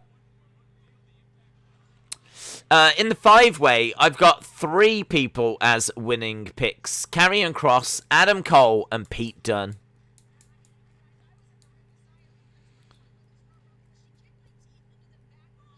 Knee strike to Xia Li, and another knee strike to Xia Li as well.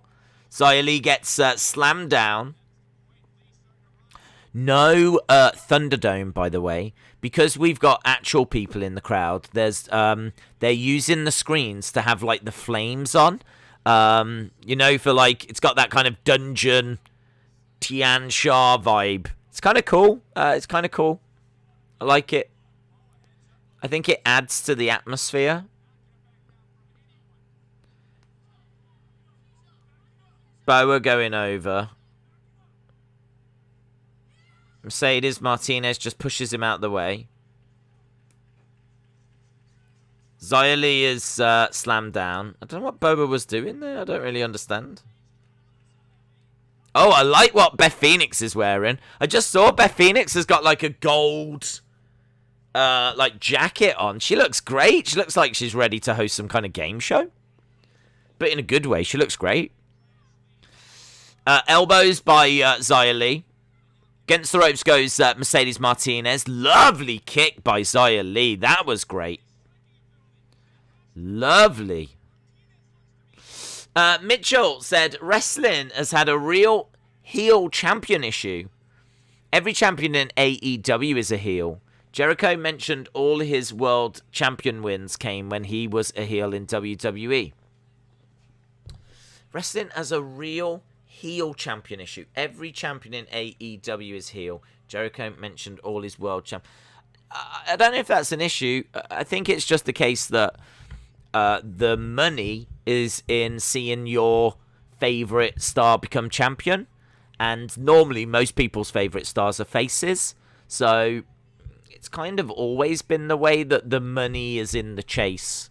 Once they're actually champions for a while, it's hard to maintain it. It's not impossible, but the money is in the chase. Like, when you talk about Daniel Bryan, it's about how he became champion. When you talk about Kofi, it's Kofi Mania, isn't it? When you talk about those things, it's about them trying to become champion, more so than their actual title reigns. So, yeah, I think that it's just the way of wrestling. Wrestling always has a lot of heel champions, so that the faces can succeed. Right, Xia Li has got the win here.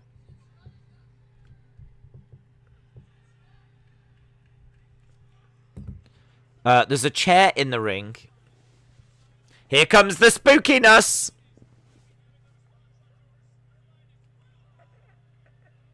There was no spookiness in the match, but in comes Boa. So Mercedes Martinez is just walloping Boa and Xia Li with the chair. Smile on her face. Why is Xia Li pleading no? Xia Li was pushed to her limits. She was almost killed. And now she's being, like, smashed with a chair. And she's pleading no?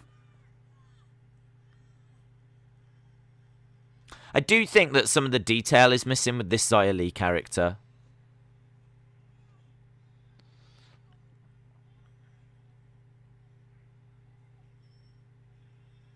Okay, Mercedes Martinez climbing out of the ring. Mercedes Martinez says she is not scared, and she hits Xia Li. Tian Sha stands up. Not as dramatic as when Linda did it at WrestleMania 17.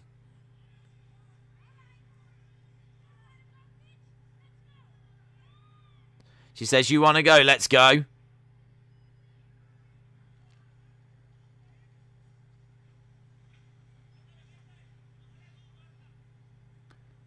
The production seems so strange. I don't know if they've got like a new person looking at the production.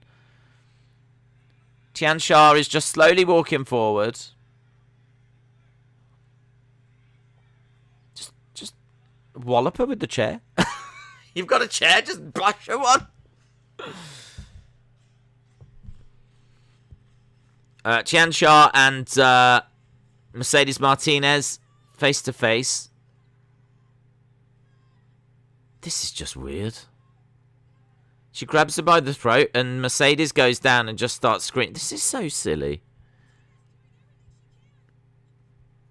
They were just face to face and then all of a sudden she grabbed her by the throat. She's like, ah! Oh, NXT. What have you become? What have you become, NXT? Mercedes Martinez gets thrown into the barricade.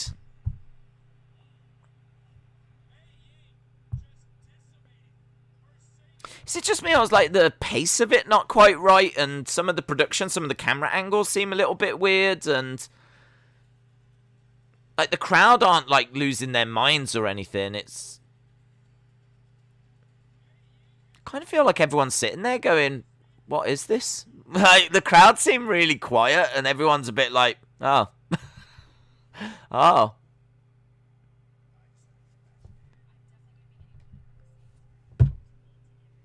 I don't know. Well, I do know. I think it's rubbish. I do know. I don't know why I'm saying I don't know. I think it's because I don't want to ruin people's enjoyment of it. I do know. It's rubbish. There's like this like stare down. They slowly get to each other. You're expecting something to happen or something, and then she goes like this, and she's like, ah! And the crowd are dead. The crowd is so quiet. It's not as if the crowd are like, when Tian Sha stood up, it's not as if the crowd are going, whoa, you're in trouble now. You effed up. You effed up. You effed up. Or anything like this. The crowd are just like, And then they get together. And the crowd is still... honestly, I don't know. The crowd are not into that. The crowd are not feeling it. Days, in my opinion, the match was bad. I actually thought that was a worse match than Fiend Orton. Not as bad as Miz versus Priest. I give it a 1.75. Match was a 2 or a 2.5. I prefer it when the crowd... I prefer the crowd to shut up, says Alex. Where's the moan meter? Oh, I don't think we'll be moaning enough to warrant that. Robin said, I didn't hate that. Don't think the crowd liked that segment. No, I don't either, to be honest. They should have saved the gimmick for Raw or SmackDown. Right, we've got Ciampa and Thatcher.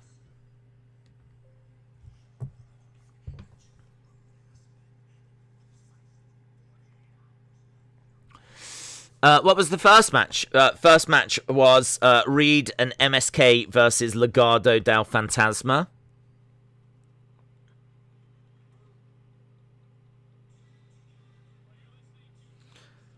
Right, Poppy, Dark World. Roman needs to turn face and build someone else as a heel.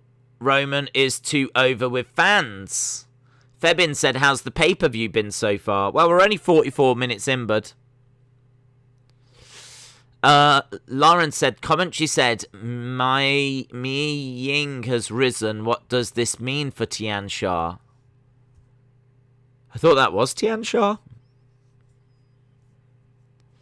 The match was worthy or unworthy of the Moan Meter. Give me Fiend Randy Botch. It gave me Fiend Randy Botch vibes as well. Shout out to Neftali. Is the ladder match next? I think so, because we're being shown the $1 Million Man. The only thing I will say that I do like about this show, I thought the first match was fine. That second match, I didn't hate that second match. There were some nice moments in it. I didn't hate the second match. I didn't need what happened after. I thought that was silly. But it's got a nice pace to this show. I mean, 2 matches down and we're 45 minutes in. Do you know what I mean? I like that. I wonder if they're going to try and get this done in 2 hours.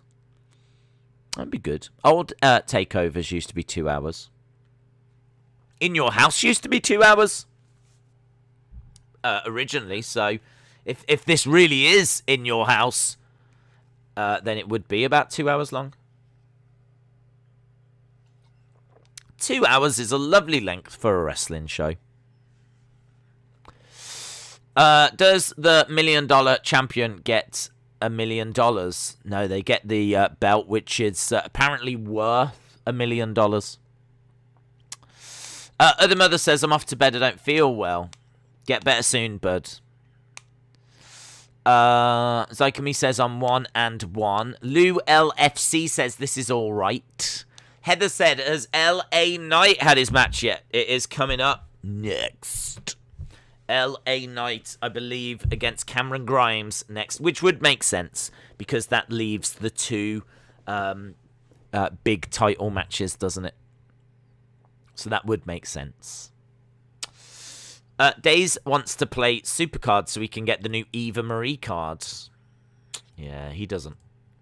He definitely doesn't. I'm an old head for wrestling and haven't watched, but as soon as I seen your In Your House, the nostalgia ran wild. Yes, I agree. Sportsology. Yeah. There's been some nice moments, like the start of this was great. They really did play on the old intro.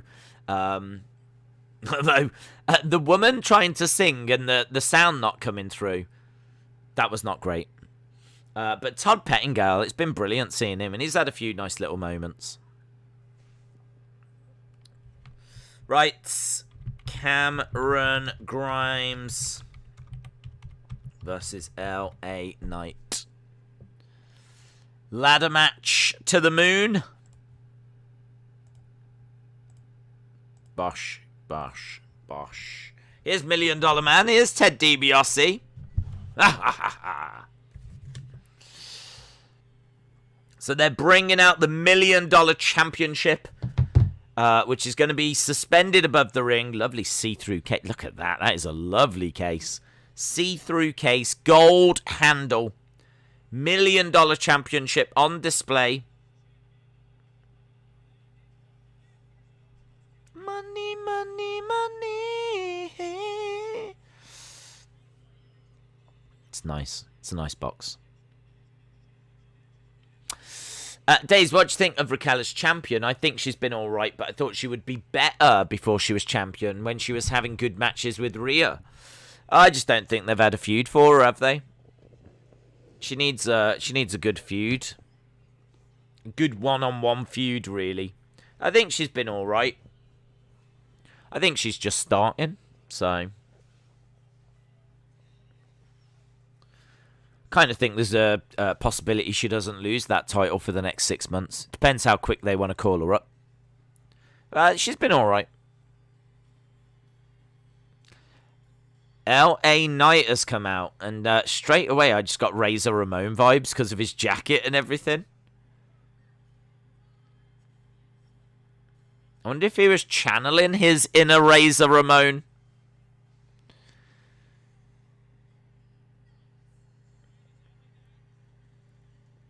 Yeah, like yellow, bright yellow. That kind of entrance jacket with no sleeves really screams Razor Ramon.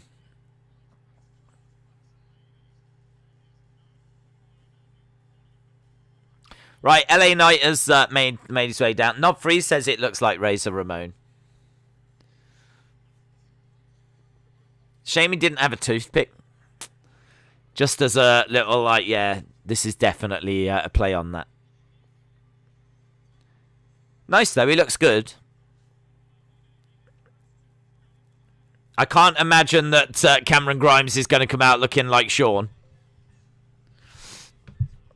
This should be really good, though, because even though Cameron Grimes is someone I'm not sure I would have put in this match, it does make sense because it's for the $1 Million Championship. Obviously, Shawn Michaels is there. He is going to have really worked with these guys. I think he's going to have really tried to help them out to put on the best ladder match possible. And who better? I mean, other than Shawn, who else would you want, really? I mean, Brett, Shawn, they're the best people to tell you how to put on a great ladder match. So, we'll see what they've come up with. Cameron Grimes goes over, shakes the hand of Ted DiBiase. He's a very good sports entertainer, Cameron Grimes. Days, I was late joining the stream. You might have said, but do you think Kross is going to retain? Hello, Going Ghost. Hope you are well. Do I think he'll retain? I've gone officially with Adam Cole, but I think the most likely result is that Karrion does retain. But I've took a chance. Gone with Adam Cole. Right, the $1 Million Championship is actually going to be kept inside that case. They're not actually hanging the belt. They're hanging the case that the belt is in.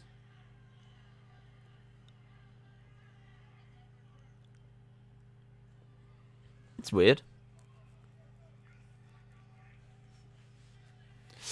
Hardys would be best to help in a ladder match, says Tula Tula. Johnny said, I love Shawn Michaels. Do you watch the AEW pay-per-views? We do, yes. Right, LA Knight pushing at Cameron Grimes, and the two of them lock up.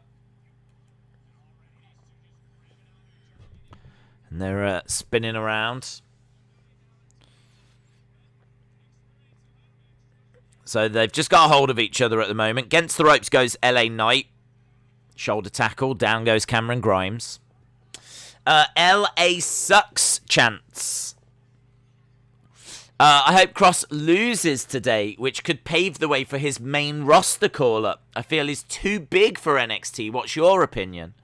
I don't know that he's too big for NXT. I think that he is someone that's got great potential. He still feels relatively new. Like, his title run hasn't been that long, so I still feel like there's quite a bit they could do with him in NXT, but I think it comes down to the fact that they don't need to do, like, loads with him in NXT. It's difficult, isn't it? Because NXT is still a show that's on TV. It's its own brand. Just because it's a brand that only gets 600,000 views doesn't mean it has to only get 600,000 views. Like, if they could find something to, like, work and catch fire, there's nothing stopping NXT getting 1.5 million. But we still see it as the third brand because its ratings are always around 600,000. But If I'm Triple H, I'm thinking, how do I get over 1 million? What do I need to do? Like, I don't want a hot shot and all of that. And I'm never going to be able to get, like, the biggest names. It's going to be difficult, isn't it? But I'm looking, how do I improve my ratings? And if I'm Triple H, I'm not sure I want to say goodbye to Karrion Kross. So, yeah, he would fit on Raw. He would fit on SmackDown, absolutely. But I don't know how eager Triple H is going to be to lose some of these people. I mean, again, not a surprise if Triple H has reached out to Samoa Joe, you know, and he's reaching out to some of these people that have been let go. That wouldn't surprise me. I would imagine that Triple H has got a budget for NXT, and there's nothing stopping him reaching out to Samoa Joe and saying, look, I know you just got released, but I've got X amount that I can give you, and could we work something out, because I want to bring you into NXT. It wouldn't surprise me if NXT is kind of run, not independent, but Vince just isn't as hands-on with it. Of course, he's still going to be involved, and he's still going to be talking to Triple H about it, but yeah, if I'm Triple H, I'm not wanting to say goodbye to Karrion, and I'm looking at who can I bring in, you know. I think he might have even been interested in Andrade. I mean, he'd been talking to Zelina. Don't know if he'd spoke to Andrade. It's hard, isn't it? If they've just been let go from the main roster, it's hard to then go, do you want to come to NXT? It's hard. Ryan said, Days, when's the last time we saw the 24/7 champ?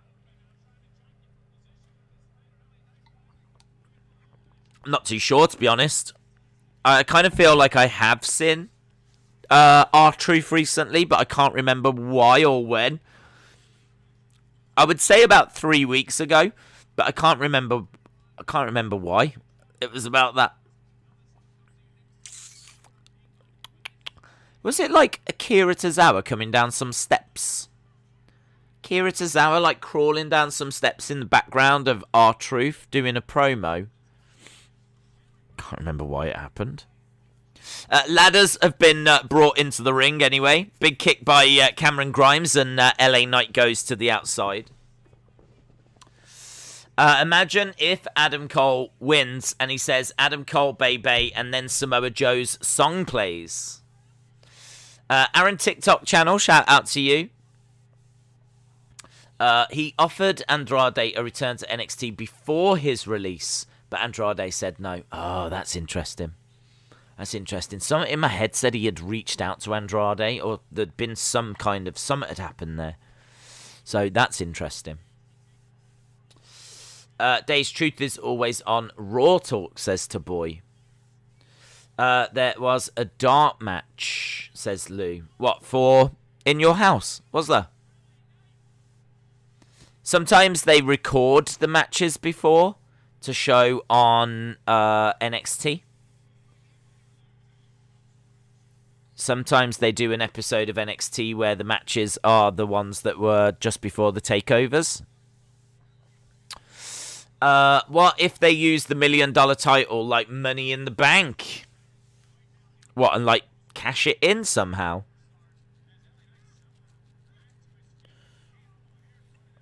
Could be interesting. Could be a different way of doing it. Into the barricade goes Cameron Grimes. He went into that barricade hard, man. Went into it hard. LA Knight down on one knee. Cameron Grimes on the outside as well. Referee has come round. Ladder into the face, and the ladder falls on top of Cameron Grimes. Sick smile on the face of LA Knight. LA Knight gesturing to the crowd. Days, don't you know that Seth's next opponent is going to be at SummerSlam? It's going to be Edge, says Neftel. I didn't know that. I haven't heard those rumours. Seth and Edge makes a lot of sense. That would be good. I'd be down for that. Jim said, in case someone forgot, the current 24/7 champ is Kira Tozawa. Is it? I forgot. I definitely forgot. Right, Ted DiBiase is actually watching at ringside. He's in a chair. LA Knight just went over. I'm not sure that I would want to be at ringside during a ladder match. Like ladders flying around and weapons and whatever. Because obviously a ladder match, no DQ. You can use the ladder as a weapon, but there's nothing stopping you using other things as a weapon. Didn't see what he just hit, but he just hit Cameron Grimes with something. LA Knight grabs Cameron Grimes, hurls him into the barricade. Both WWE and AEW should at least rerun their programs on a Sunday morning or Saturday. Do you remember the glory days of the 80s when there was a lot of wrestling on weekends? Yeah. I mean, I suppose the modern world, I don't know in America if you can like catch up when you miss Raw or catch up if you miss SmackDown. Maybe it's just a case that, you know, you don't really need it of a weekend because it's easy enough to catch up with it these days. But I do think that they could have some on the weekend that's a show aimed at kids. I know that Raw feels like it's aimed at kids a lot of the time, but yeah, some aimed at kids on a Saturday morning, Sunday morning. That'd be kind of cool.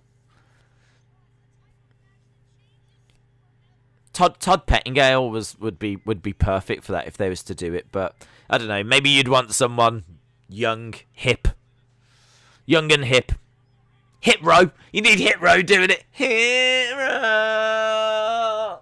Have Hit Row do it. Hit Row could host the Saturday morning kids recap show of NXT. They're young and hip, aren't they?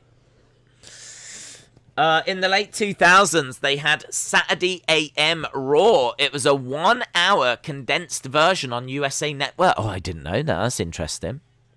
That's interesting. What do you think's going on with Keith Lee? There's some injury. There's got to be something.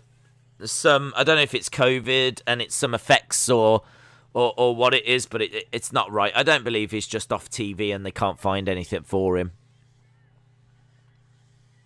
He keeps saying that he's going to reveal everything. He just doesn't quite know how to do it, and it's like there's definitely something going on. Big boot by LA Knight. Ladder in the corner, looking for a suplex. The ladder is kind of on its side. If someone got... I was going to say, if someone got suplexed onto that, it would be moody. And just as I said that, LA Knight... Oh...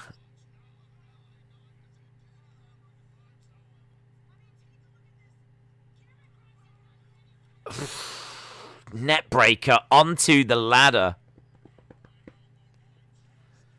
Horrific. On the edge of the ladder. That is a spot. That is a hell of a spot. That's my favourite part of this match so far. That was good. Did you hear that Selena De La Renta is WWE bound? Oh, is she? No, I hadn't. She's a good pickup.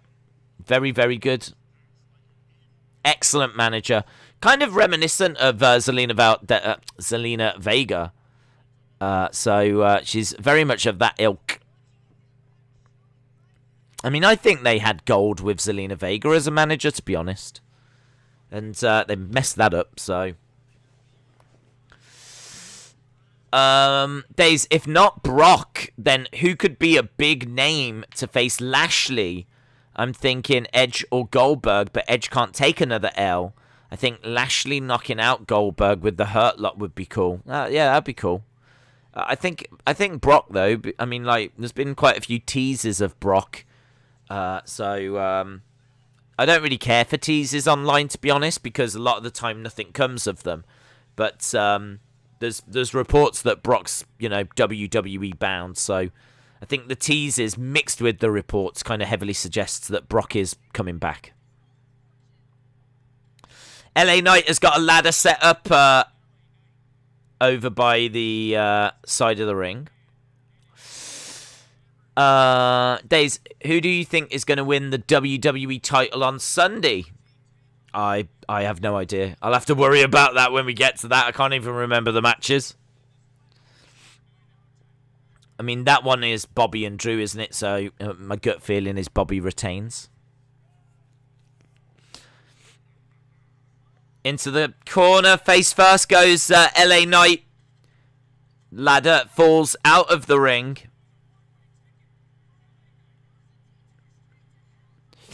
I should go to sleep, but this is hard hitting, says Lou LFC. Lesnar is probably going to attack Lashley after the Hell in a Cell match. Jeremy said, this match reminds me of Shawn and Razor from SummerSlam 95. Kicks coming in by Cameron Grimes. Let's be honest, it'll be Fiend and Lashley, says Anthony. Pulls Cameron Grimes down. It's nice. I'll tell you what I like. I'm enjoying watching just a one-on-one ladder match. I'm enjoying that. Against ropes goes LA Knight. Big back body drop. Onto the ladder. Ladder bouncing around.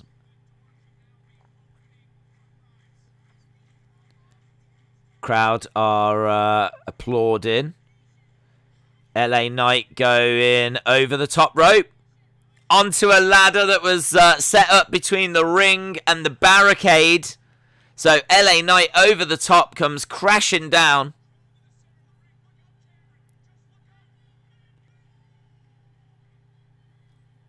He says he wants the gold, so he's going to go, I think, for the gold ladder.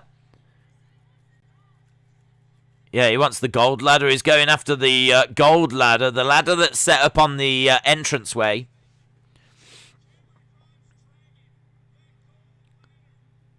He's taking his time here. So, there we go, the golden $1 million man ladder. Triple H painted that himself. Okay, the gold ladder is in the ring. Days, as most probably Fiend is going to be at SummerSlam, who do you think he will face if he returns? I have no idea. No idea. I know that's a boring answer, but I have no idea. He's been away for so long. I do think he's coming back, but it's hard to know what he's coming back to do. I mean, maybe it will be... well, I think it will be Lashley Lesnar. So, I don't think it would be that. Forearm strike by Cameron Grimes. Smashes LA Knight into the top of the ladder. LA Knight pushes the ladder over. Cameron Grimes bounces off that top rope.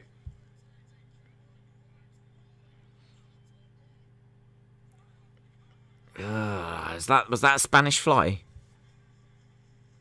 They've done a good job with that ladder. All the steps have got like jewels on going up, gems and whatever. It's cool.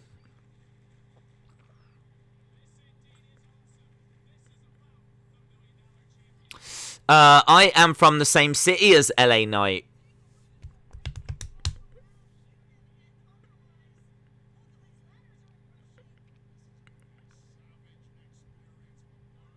So, yeah, Cameron Grimes has got this gold ladder. He's trying to set it back up, but LA Knight comes over and he kicks away at Cameron Grimes. Cameron Grimes goes down. LA Knight goes over to the corner, grabs this black ladder.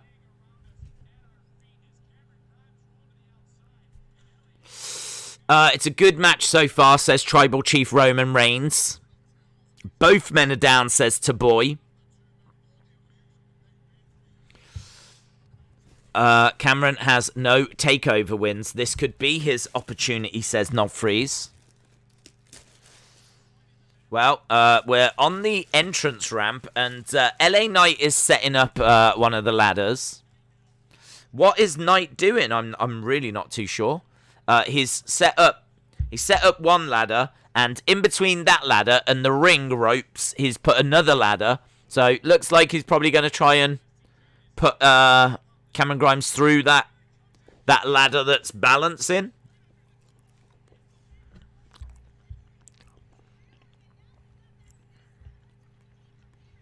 Okay, both guys on the outside.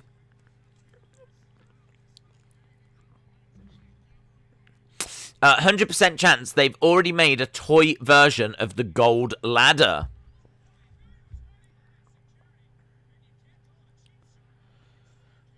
Both guys on the outside.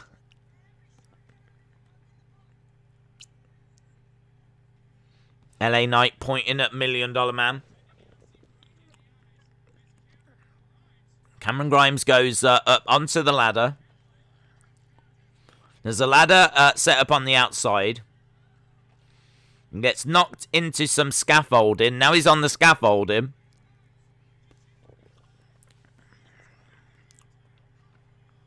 Crossbody off the scaffolding. $1 Million title is officially an NXT title. NXT has got so many titles. That was awesome how he jumped from that height, says Brad. Can anyone tell me if his Euro Dream Team is the Sun? Can anyone tell me if the Euro Dream Team is the Sun? No. The Dream Team stuff we're doing is the website stuff, the official stuff.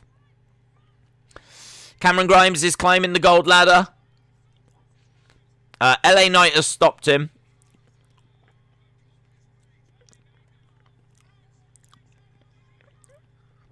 Outside the ring goes both guys. Cameron Grimes skins the cat. Classic Shawn Michaels.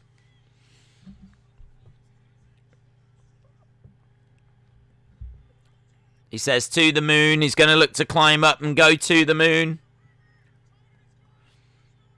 Grimes has got one hand on it. Two hands on it. LA Knight tips the ladder. Cameron Grimes falls through the ladder on the outside.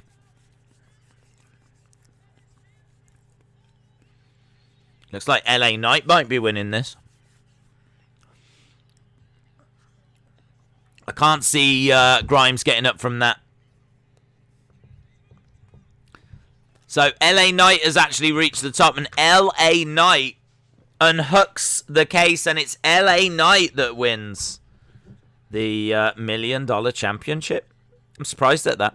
I had Cameron Grimes win him. Thought it made sense for his character. So LA Knight is the new $1 Million Champion.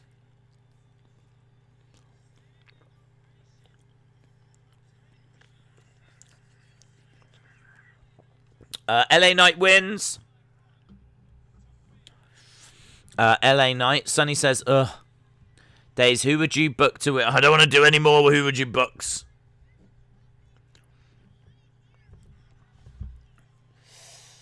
Do you think Finn Balor takes everyone in a fatal 5-way tonight? No, for me it comes down to Karrion, Kross, or Adam Cole.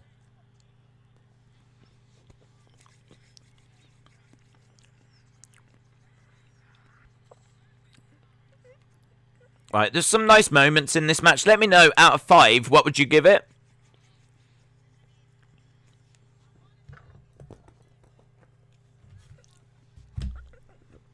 Austin says 3.5. Michael says, shout out, please. Shout out to you. Yeah, out of 5, what would you give that match? 3.5 says Tribal Chief Roman Reigns. Robin says 4.5. Ted kept telling Grimes that he's not the $1 Million Man, and he was right, says John. LSW says straight up 3. Shaquem says 2. Austin says 3.5. James says 4.3. Kieran says 4.8. Brad says 4.5. Soulfane says 3.75. Trey says 3. Scowl says 4.4. Zane says 5.5. Some people loving this match. Some people seem to really enjoy that.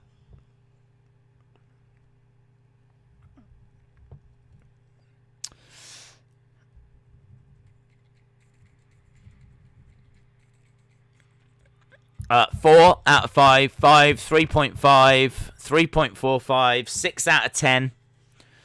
3 says Laurie. Mark says 3.5. James says 3.5 because I don't like LA Knight. Uncensored Mag TV, shout out to you. 4.5 says Harry Richards. Dominic says fans don't care about this. The fans have been so quiet, haven't they? Like, I don't think the fans are really feeling this show at all so far. I could be wrong. I mean, there was a slight "this is awesome" chant. So maybe they're into it more than what's coming across to me, but yeah, they certainly don't feel like that kind of really passionate, crazy crowd, you know, that you see at AEW.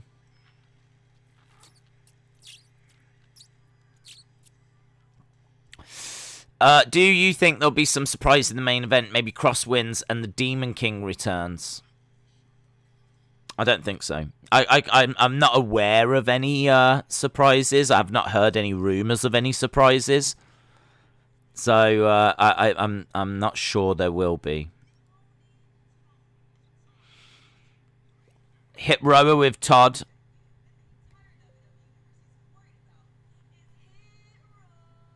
Hero.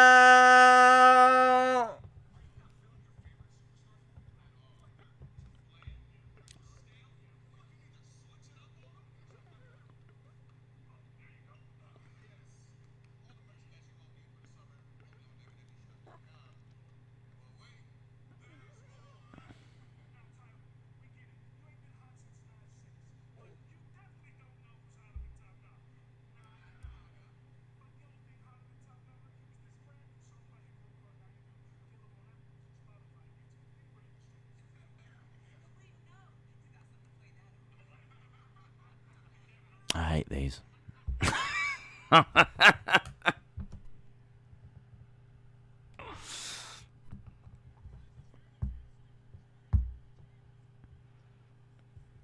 Hey, what's happening backstage? There's a bit of a brawl. We got Karrion, we got Pete Dunne.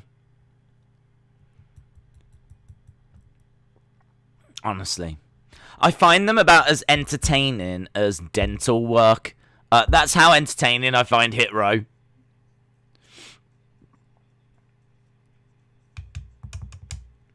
I'm perplexed what people see in them. I'm really perplexed. Because there is genuinely, and I'm sure there's people in the chat right now, there's genuinely people online, on Twitter, that were like, don't mess up this group. This group is so good. This is exactly what we needed. Like, it's so great to see a cool, credible group and everything. And I'm just looking at them like, I don't get it. I don't see it. I don't understand. I don't see what people are seeing. I don't know. I don't get it. I just don't get it.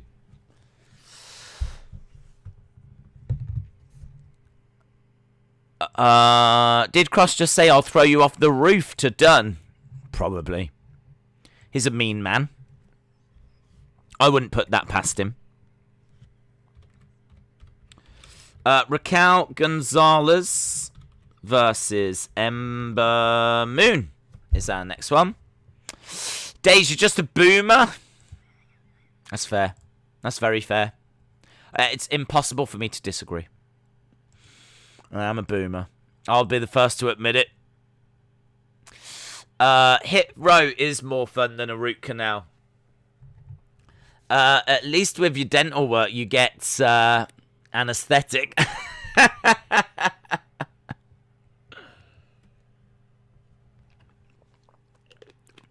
You're too old. Maybe it is. Maybe you're absolutely right. I listen, I'm the first to say that. I'm the first to agree. In my opinion, Hit Row are different and unique. It's a gimmick we've never seen, and most people think a lot of the lines in the promos are witty and clever. That's the charm. I'm not too old. I don't like them. Days, that was great, I thought. I don't know if I should go 3.5 or 3.75. I think I'm going to go 3.75, says Harley. What do you think about Mark Henry joining AEW, says Michael. I am pleased for him. that he's doing something that he is excited about. He said that he's still got plenty to give to the industry. I do think that WWE don't treat their legends all that well. I don't mind the way that they did that Randy Orton thing.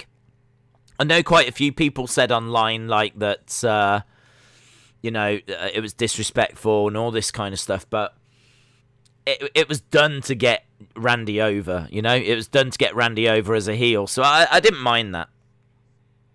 But just in general, the way that they bring them back and they just do a little cameo every now and again, like, I just don't feel like WWE is so focused on the here and now because they don't want to have to recap loads of stuff, do they? They don't want to have to, like, explain loads of stuff. They do that already with lots of recaps and all of this, so I kind of feel that, like, the legends aren't used all that great. You got someone like Mark Henry, you could really have done some great stuff with him. So, he's got more to give, and he's going to give it to AEW now. So I'm pleased for him. I could have just said that, but I am pleased for him. Ember Moon has made her way down. Esteban said, I went to Winter Is Coming for half of what WWE Live are charging for their house shows. Raquel did a great job remaking her body and look. Febin said, Days, if Kross beats those 4 other guys, then he would probably have to face someone else other than those 4 other guys. Who might that be? Febin, I don't know. Why is all of your stuff questions, Febin? What's happening with this? Who's happening with that? What's going on with this? I don't know, but let's see if he survives this first, because he might retain. He really might retain, or he equally could lose and then go to the main roster. So he could easily lose. I've got Adam Cole winning. I've officially got Adam Cole winning, and I think that there is a chance that Karrion then goes to the main roster, because we've said he is main roster ready. He is main roster ready. Even if Karrion retains, I don't know that he is going to face someone other than these 4. It could just be then that he ends up getting a one-on-one match with Kyle O'Reilly or something like that. So I don't know that it would have to be someone other than these 4, to be honest. Raquel has come down. Ember's come down. We're about to get going with this women's one-on-one match. NXT used to come here for $10. Dakota might turn on Raquel here, says Robin. Days, when do you think Becky and Sasha will return? I don't know. I can't answer these questions. I don't know. I can give you thoughts, but I mean, Becky, we've been waiting. I thought there was a chance we'd see her at the Royal Rumble. But what with fans coming back, I think you could probably pencil in like SummerSlam or just before. I think when they bring Becky back, they'll want fans. And they might bring Sasha back before that. But I don't know that Sasha's going to be too far away. But Becky, I think you can look at SummerSlam.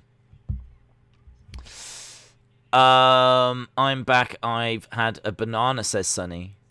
Brad says, I love Raquel's pants. They make her bottom section 100 out of 100.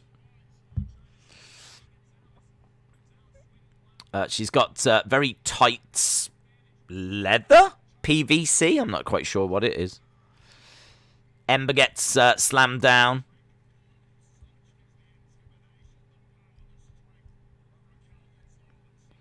Raquel picking up Ember.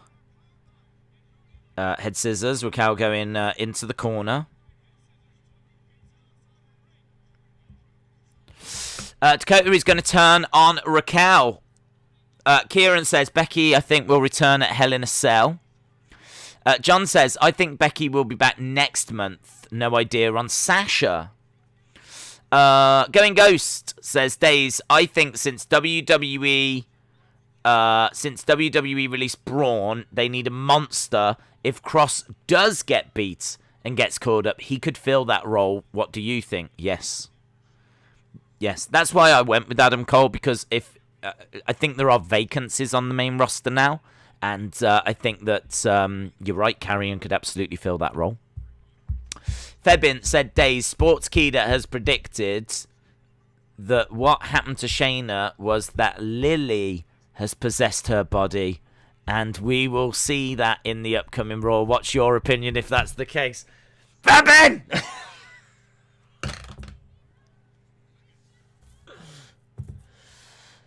Well, I mean, look, I would hate that. You already know I would hate that.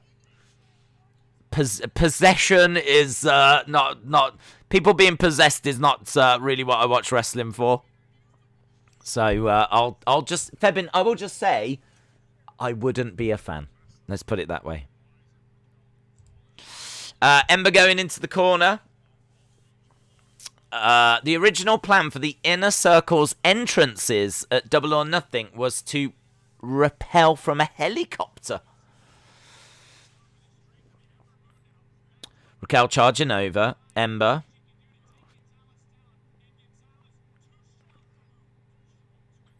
We're definitely going over a couple of hours, aren't we? I mean, we've got 35 minutes, and then we would have hit the 2-hour mark.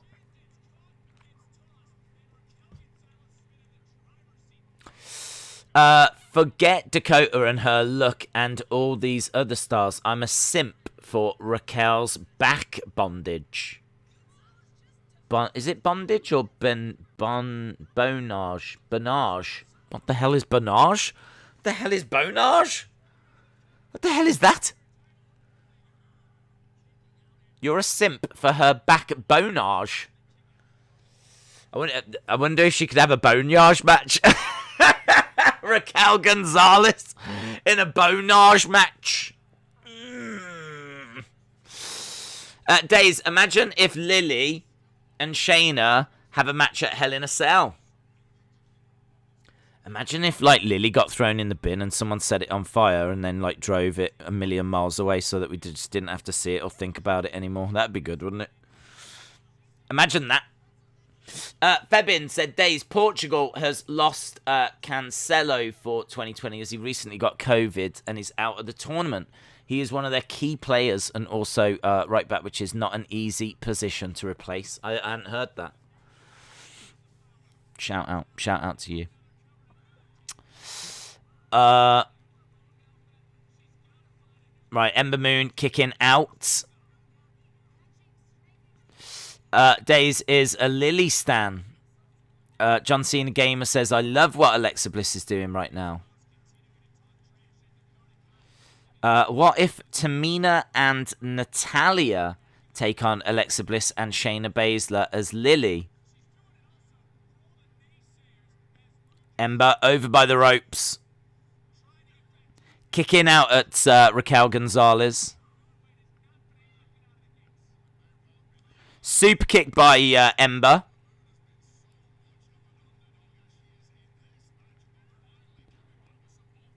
Nice kick to the midsection. Kick to the chest. Step up enziguri by Ember. Raquel, a little bit wobbly on her feet. Clothesline. Nice kick again by Ember. Oh, that was a heavy shot there by Ember Moon. Ember Moon looks crazed with her hair. Her hair was kind of quite dishevelled. Looking for a code red. Code red by Ember Moon. Kick out by Raquel Gonzalez.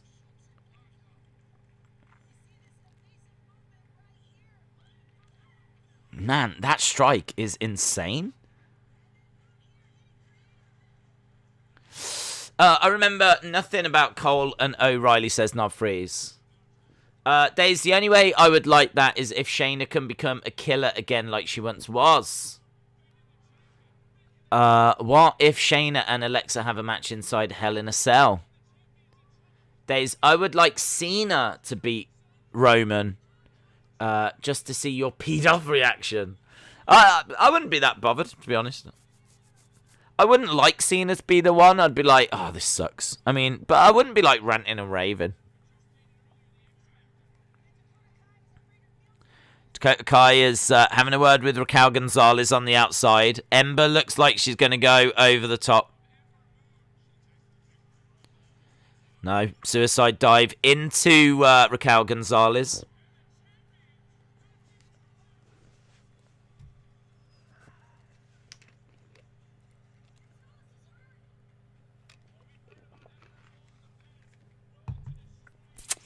The crowd goes mild. What if Tegan Nox returns tonight? Is she due? I don't know. I don't quite know where she is on her recovery.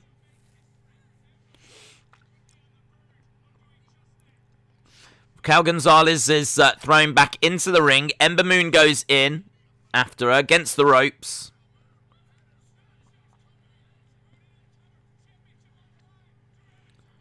Kick out. Shoulder up by Raquel Gonzalez. Raquel and Dakota Kai is chatting about a face turn, says Ant. Harley said, I wouldn't like it, but at least if Cena wins, it means something because he would have broken Ric Flair's record. Dakota getting involved, trying to distract, and Raquel Gonzalez pops up, looking for a superplex. 1, 2, shoulder up by Ember. Shoulder up by Ember. This match has been alright, you know. This match has had some decent moments. Ember is trying, says Laurie. Austin said, this pay-per-view has been decent.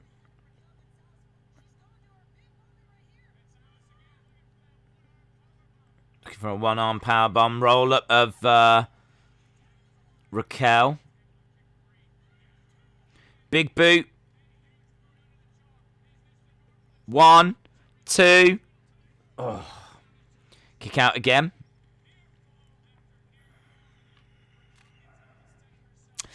I can't tell if the writers on Raw are former film writers. The Alexa stuff is like a movie. It should be more realistic. This is WWE, not Netflix. Days, what do you think about long-term storytelling, having Shotzi defeat Raquel somewhere down the line? Yeah, I mean, I'm a big fan of long-term storytelling. I'd be down for that. I think that'd be cool. A modified Eclipse. Raw is trash. SmackDown is A+. NXT is A. Raw is an F, says Marianne. Raquel looks weird. Yeah, I'm not really feeling this attire, personally. I know there are fans in the chat, but I just don't think it looks great.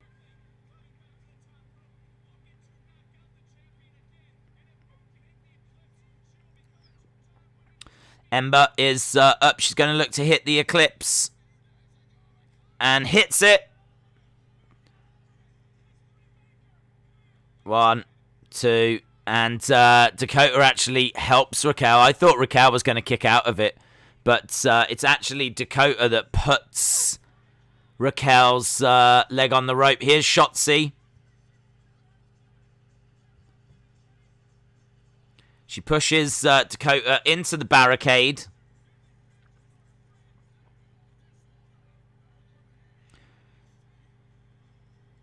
Dakota running away. Looks for a strike. Forearm strikes by Shotzi. Hurls Dakota into the plants. That was cool. Hurls Dakota into the plants. Right, so Dakota has been chased away. This is just going to leave Raquel and Ember. That camera shot, the brawl counter. Shotzi cringe heart, says Austin. Good storytelling for the character, says Tom. Ember is climbing up.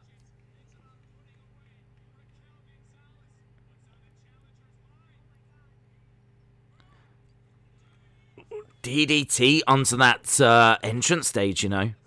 Dragging, it's going to be hard to drag her on that kind of a surface. That's the kind of surface that there's a lot of, like, friction on it. It's going to be like... She finally gets her in the ring. With them trousers as well. I should imagine that's going to be hard to drag her.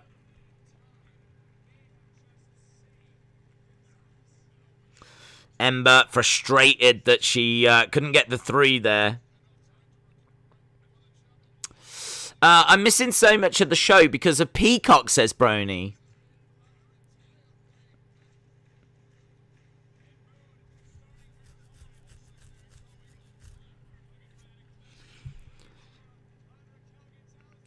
Looking for the Eclipse, not getting it.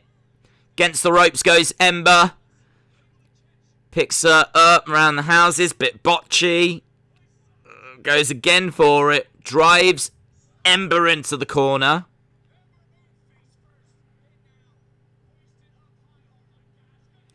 Slams her down. 1, 2, 3. So that's that match done. Get in your scores.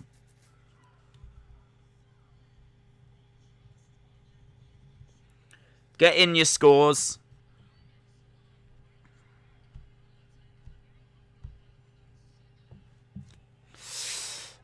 Raquel retains. Raquel wins. She does. Peacock keeps dropping the entire show, says Martin. Febin said there's one way to do both Brock and Lashley and Brock and Roman is to have Lesnar beat Lashley and then Brock Roman at Survivor Series. That would be good. Harry Richards Music says 3.25. Ronald says 3.5. Austin says 2.5. Tom says 2. Brendan says 9.23. Ryan says 4. Sophian says 3. Jake says 4.5. Marianne says 4.5. Laurie says 2.5. Brad says 3. Christian says 4. Shakeem says -1. We are all over the place. I got 4s. I got 3s. I got 2s. I got a -1. We're really all over that. We seem to be struggling with this match. We seem to be struggling with it.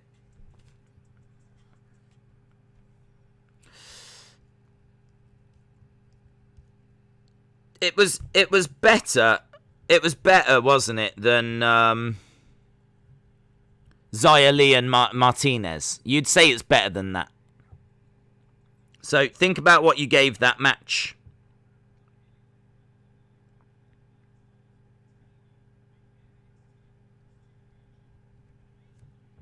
Hang on, we've got Todd Pettingale.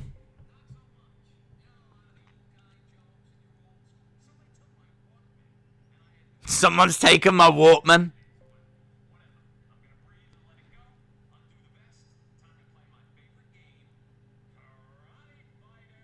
Karate Fighters? There's Dexter. I think that didn't WWE own Karate Fighters? I think these were toys that WWE had like shares in or something.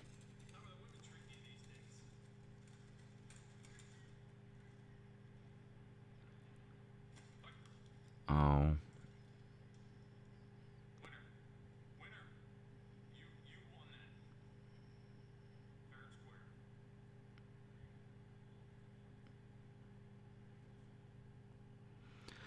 Todd Pettingale says to Dexter Lumis, how are the women treating you these days? And Dexter Lumis got very upset.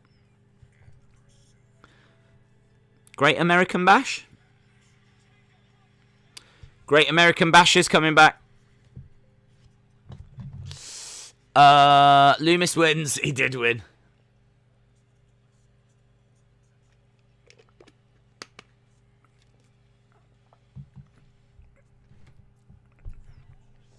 Right, one match to go.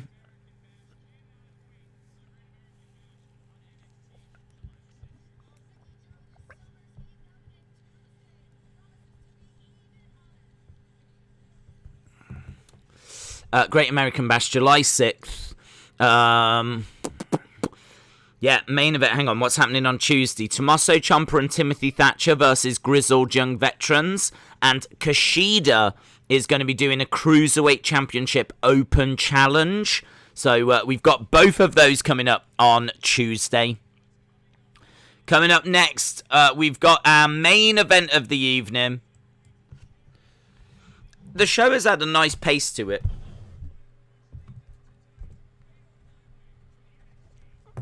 Right. Cole versus Dunne versus Kross versus Gargano versus... Who's the other one? O'Reilly. There we go.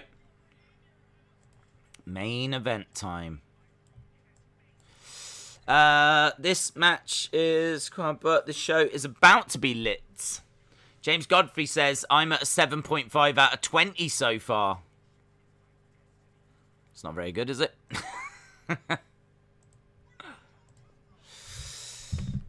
I've got Kross winning, says Sonny. A 7.5 out of 10 so far.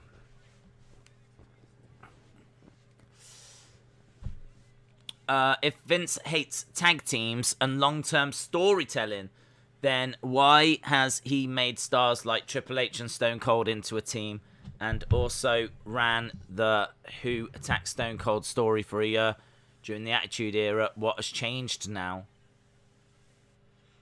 I just think he goes where the money is and, whatever storylines he wants to do and whatever. I don't know that he's ever really been into tag team wrestling as an ongoing division. I just think that he just does what he needs to do, really. If he thinks there's money to be made in something, then he'll invest in it. But I just don't think he's seeing the money in tag team wrestling right now.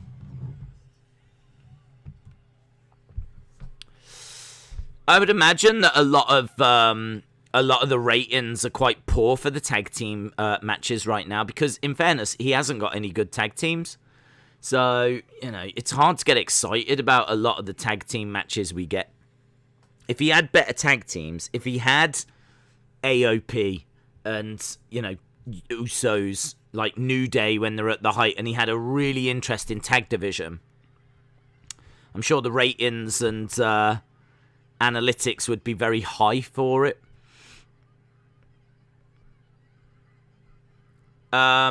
Johnny Gargano, is he got like a bit of a Shawn Michaels kind of a vibe?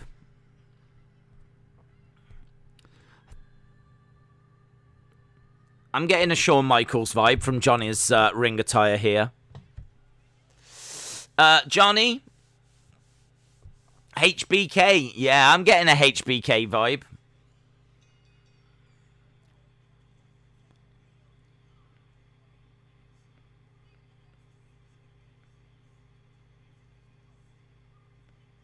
That's cool, innit?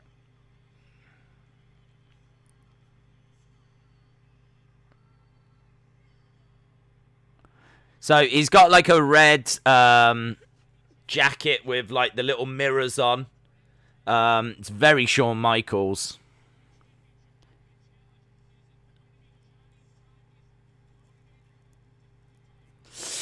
Shawn Michaels vibe.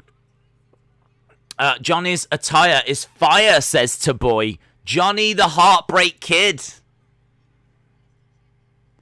If only he had the revival. Yeah. Yeah, I mean, it's hard to get excited about, like, Alpha Academy. And, just a lot of the other teams that are literally just thrown together.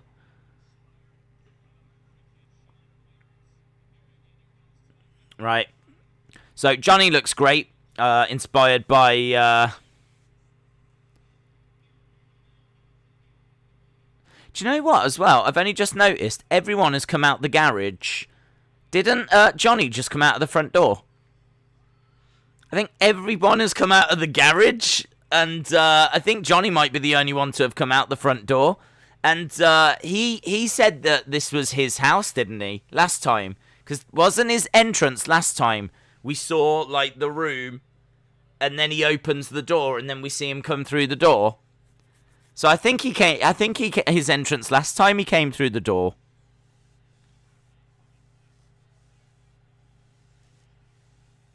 Okay, we've got Johnny, we've got Kyle O'Reilly. First ever time in the same page as everyone on Takeover. Johnny always comes out the front door. They mentioned on commentary that Gargano is channeling his inner Shawn Michaels. Harley said Days 2.75 out of 5. It was a decent match, just wasn't feeling it much. He is the one who knocks. Right, so we've got O'Reilly. We're looking at Pete Dunne coming down now.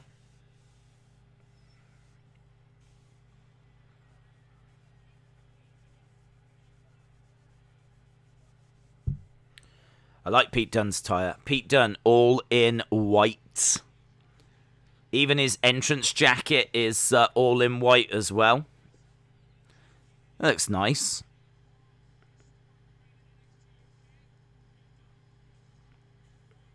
Pete Dunne making his way down, all in white.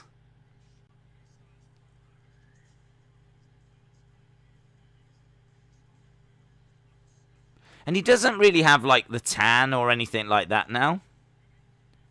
I really like it. I really like this. I think that looks great. Imagine that as a Mattel figure. I get, like, England Football Club vibes from his logo on the back of his top as well. The shape of the crest. The colour scheme. The fact that it's, like, white and blue. I wonder if it has got something to do with the Euros.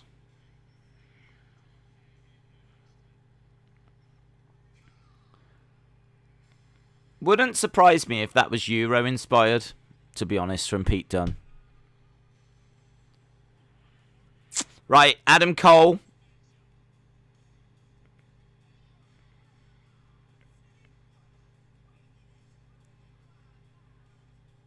I don't know if I've heard... I don't think I've heard Adam Cole's new music. Right, Adam Cole making his way down. Pete Dunne has defeated Balor, Kushida, Bobby Fish, and Adam Cole. Days, it is inspired by the England football team. Wade Barrett has just said. Oh, okay, cool.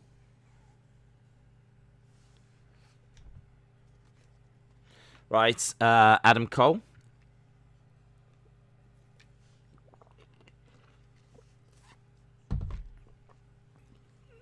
Fresh attires. Yeah, Adam Cole's come down. He's in green and gold.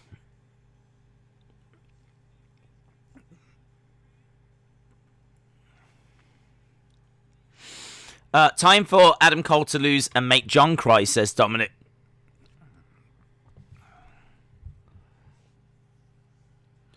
Right. Finally waiting for the champ. So the 4 challengers have made their way down to the ring, and we're just seeing Scarlett.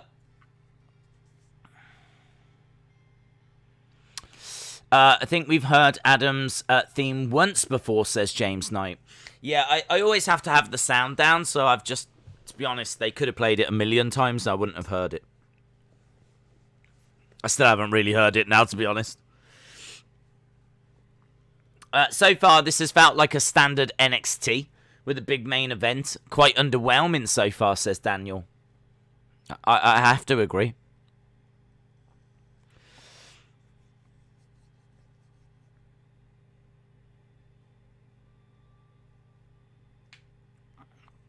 Better than the ladder match. Samoa Joe is coming back tonight, says Chris. I found out Team Event very contest. I'm sorry to hear that, Brian. That's awful news. Awful news. I hope you're looking after yourself, bud. The attires are good, says Nobfreeze. Right, so Scarlett is in the ring right now. heralding the arrival of Karrion.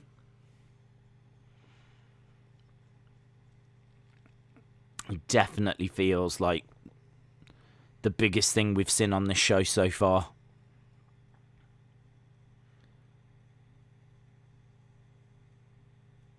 He looks like the biggest thing we've seen on this show so far.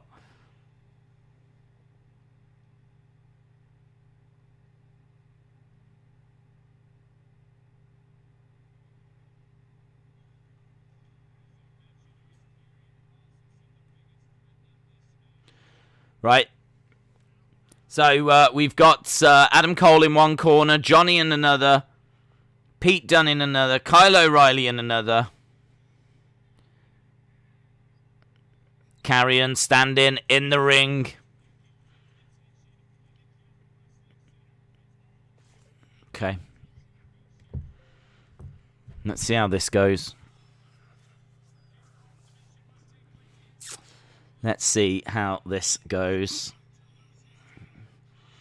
This could be really good, couldn't it? Could be really good.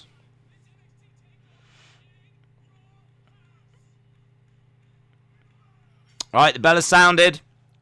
Everyone just sort of staring at each other. Not sure who's going to make the first move. Kyle O'Reilly boots Adam Cole in the face. Kyle O'Reilly and Cole go to the outside. Dunne and Gargano are trading blows in the ring. Gargano gets dumped over the top.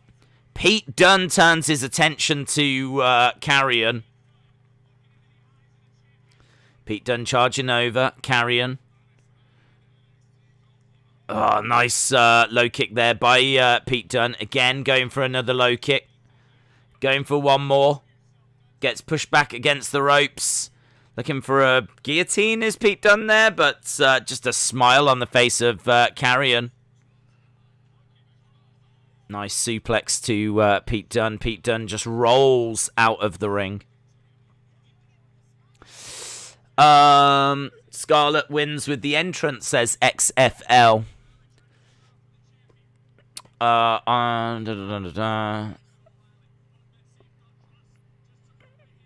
Nice kicks coming in. Big overhand right by Kyle O'Reilly. Kross has got O'Reilly, pushes him back, looks to kick him in the head. O'Reilly comes back with a kick of his own, goes for a low kick. Like all of these need to really work together here against Karrion. I know they all think individually they can beat him. But they're probably going to need to work together to deal with Karrion. He's that big of a problem. Kross grabs O'Reilly. Hits a suplex. Johnny is in there now. Nice roll by Johnny. Forearm strikes to Karrion. Karrion pushes Johnny back against the ropes. Johnny goes round the houses. He's trying to get Karrion down. Over the top, lands on his feet. Oh, nice. Takes a bit of a chop block there. Chop block and takes Karrion's legs away. Forearm strike to Karrion. Against the ropes goes Johnny. Looking for a head scissors. Nice. Good work so far. Johnny charging over. Gets caught by Karrion. And hurls him across the ring. Now Adam Cole's come in. This better run past the time limit. For there's only 8 minutes for this match. Yeah, it will. I can see this match getting at least 20 minutes. So, maybe even longer than that. So, I think we're probably going till half past.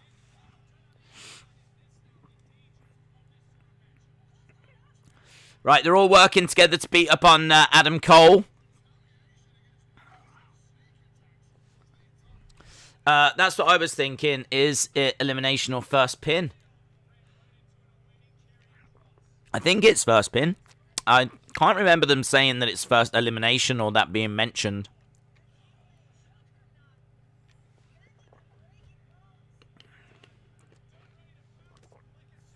Really, it should be elimination.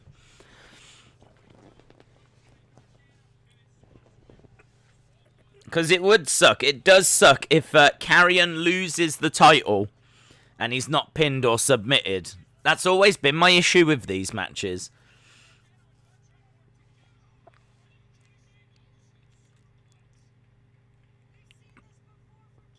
Big clothesline, and O'Reilly goes down. Adam Cole's trunks have got a Money in the Bank vibe, says Esteban. Mary Ann said, what did you think about MSK? How do you feel about Finn Balor's NXT return? I really like MSK. I think they're a really good team. I think they're the best team in NXT, and I like them. I would worry about them going up to the main roster, just because we've seen so many teams go up and get misused. So, but for now, I like them in NXT. And what do I think about Finn Balor coming back to NXT? Do you mean like his most recent run, like since came back in 2019, or?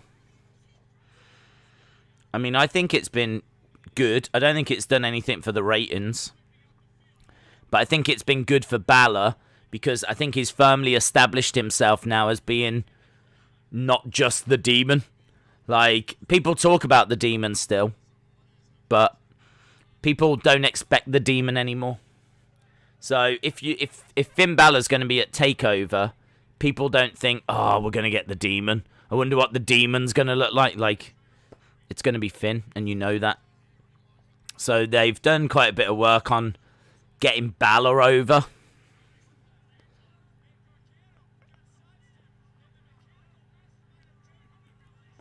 Right, Gargano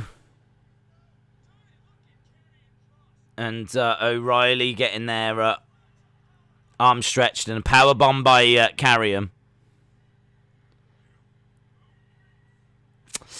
Brock Lesnar returns to NXT. Jamie said, I've got O'Reilly winning tonight. How many days have MSK held the tag titles? I'm honestly not sure. It's probably been a little while now. It's been probably a couple hundred and something, maybe. A guess. Maybe 200. Nice kick by Pete Dunne. On the entranceway now. Oh, wow. They just... Dunne and Gargano work together, and they push Karrion through the door. Beth Phoenix said they're bringing the house down. The doors broke. The doors broke. And that's Johnny's door as well. Johnny just pushed someone through his own front door.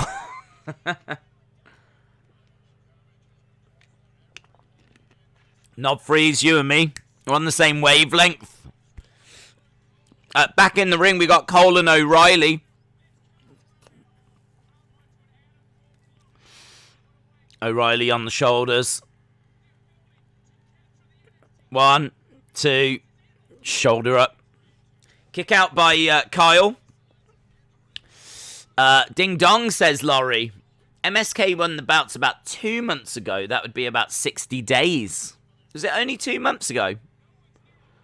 Honestly thought it was longer than that. Strike to Johnny. Nice top rope enziguri by Gargano. Cole charges over, collides into O'Reilly. Gargano has got Adam Cole hanging upside down, and he's firing in some stomps. O'Reilly is kind of slumped in the corner. Part of my problem with this match is a lot of these spots just look stupid. Like, the double arm thing just looked a bit silly. And this, where you've got O'Reilly just, like, slumped in the corner and Adam Cole in front of him, it just looks silly. Like, O'Reilly would do... Like, why is he just sitting there? I'm not meant to believe he's just out, is he? That's why he's sitting there. They're just sitting there so that Pete Dunne can be thrown at them, and that's the spot. So that's the spot. So we can't move until that spot gets done. I wonder if like some of these spots that are worked out in advance I wonder if they're like, if they take away from wrestling a little bit. I know that people will have enjoyed those, but there's a lot of spots that get worked out in advance now, and I'm not a fan of them. I prefer a good match. Kind of feel like just a really good wrestling match just gets so overthought now.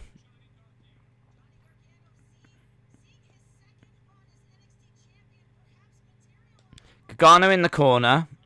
Charges over. O'Reilly has got Gargano on his shoulders. Clothesline. Gargano goes down. Nice kick by Cole. Enziguri kick by Pete Dunne.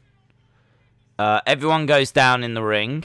So all 4 guys are down. Adam Cole goes down. He puts his arm on Johnny. Johnny gets his shoulder up.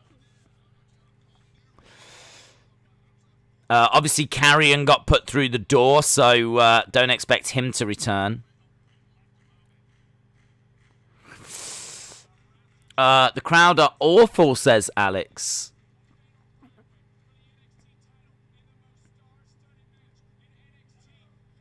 Forearm strikes being traded back and forth. To be honest, I think that this is what NXT needs, you know. I think NXT needs this crowd, because this crowd have not really been reacting to much of this show. And I think it shows the disconnect. I really do. I think that if NXT had a crowd week in... Because when they had crowds every week, NXT was putting on really good shows. You could say that NXT really was started to lose its way when it lost the crowd, when like the pandemic hit.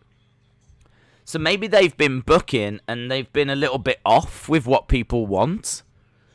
Because this crowd is not losing its mind at all. That was nasty. Karrion picking up Gargano, slamming him into the edge of the ring.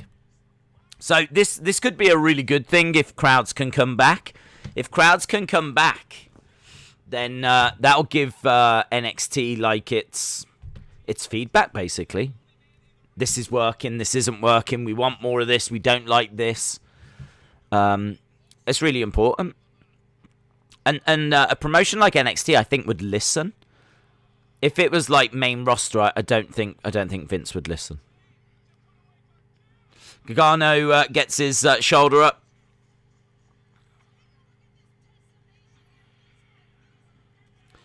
It's just heavy and hard, isn't it? I don't know if Gargano's done something to upset Karrion, but there's a couple of big moves here that are so heavy and hard.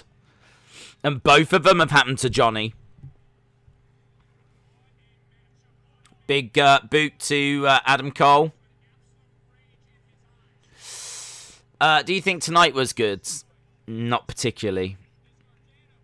I'm enjoying I've enjoyed elements of tonight, but I think a lot of the matches have underwhelmed. I don't think I've got any match at 3.5.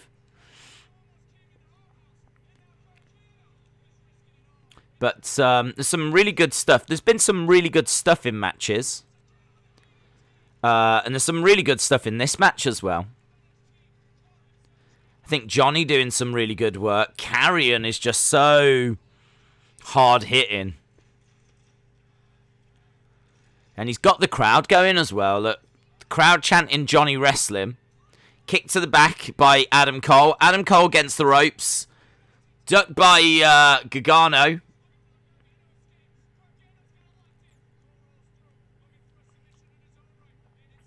Yeah, some lovely pace to this. Gargano going over. Oh, that was good.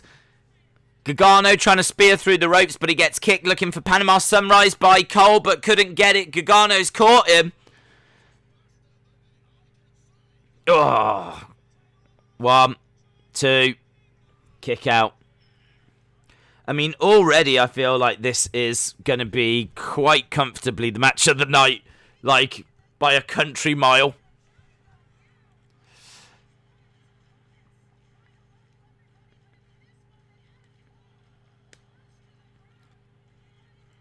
That was nice. Some good stuff there.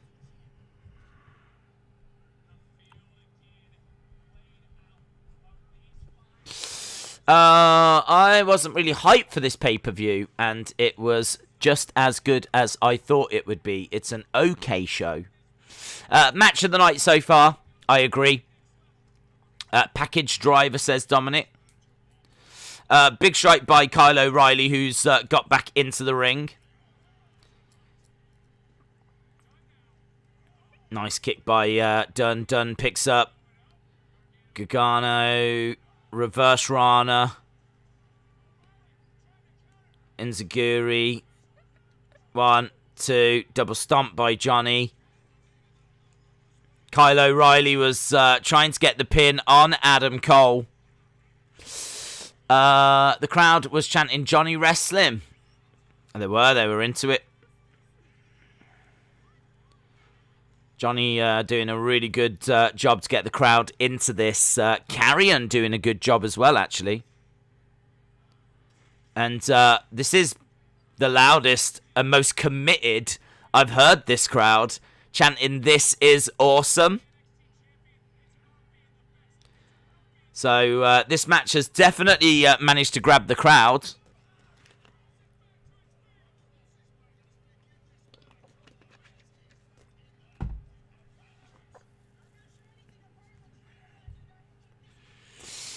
Here comes Karrion. Big strike by Pete Dunne.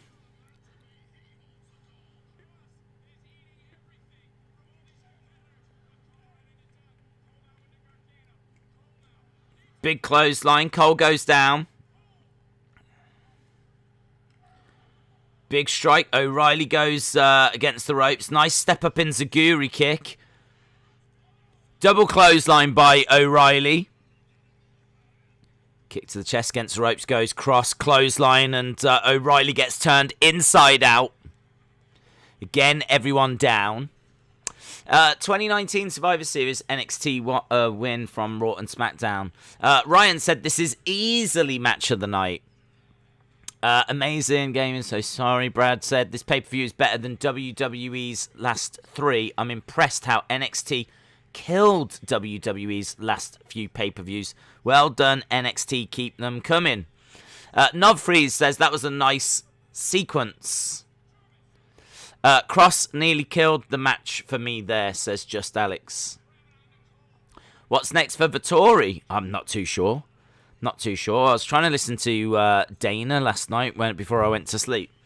I didn't listen to his whole interview, but he was saying, like, he still had praise for Vittori, saying that, you know, he's a tank and all this kind of stuff. So, I think they'll find someone decent for him.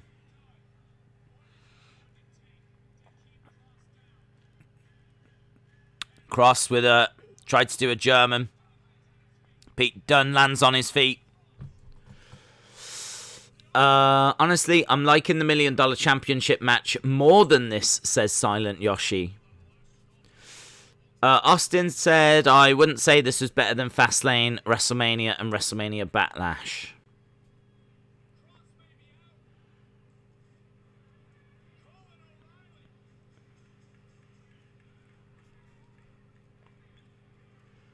Cole and O'Reilly on the outside. They're both going to work together. They both grab Karrion, plant him onto the announce table. So Kross is out on the announce table. Cole and O'Reilly momentarily working together.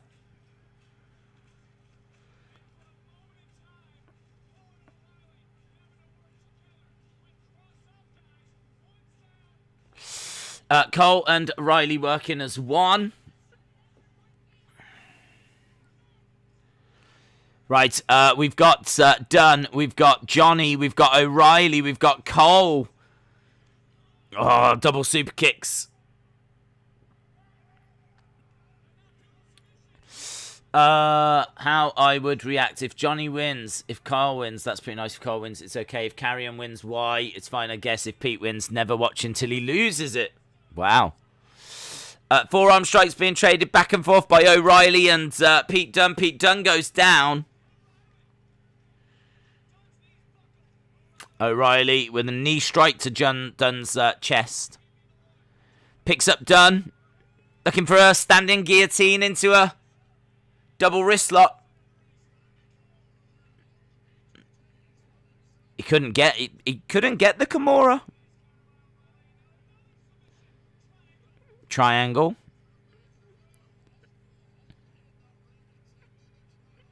Spear by Johnny. Adam Cole comes over, chucks Johnny out the ring. Picks up.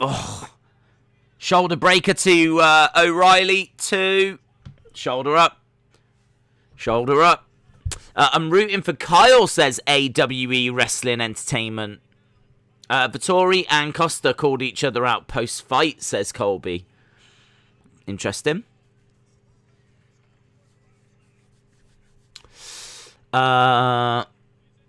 NXT Great American Bash returns July 6th. Yes. Big chop by Pete. Forearm strike by Cole. Enziguri kick, and it's Gargano that eats it. Dunne up. Moonsault's off, but moonsault's into super kick. Adam Cole. 1, 2. Shoulder up by Dunne. Gargano. 2. Looks like Kross has moved off the top of that announce table. I don't know where he's gone, but I can't see Kross on that announce table anymore. Knee strike by O'Reilly. All 4 guys are down in the ring. Double Gargano escape. I don't think there'll be a Samoa Joe tonight, says Ant.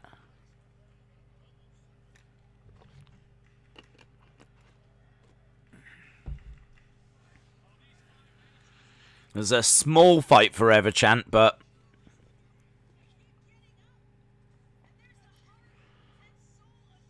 knee strike by Kyle O'Reilly. Kick by Kyle O'Reilly.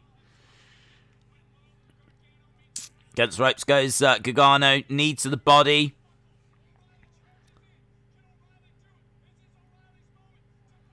Picks up. Plants him down.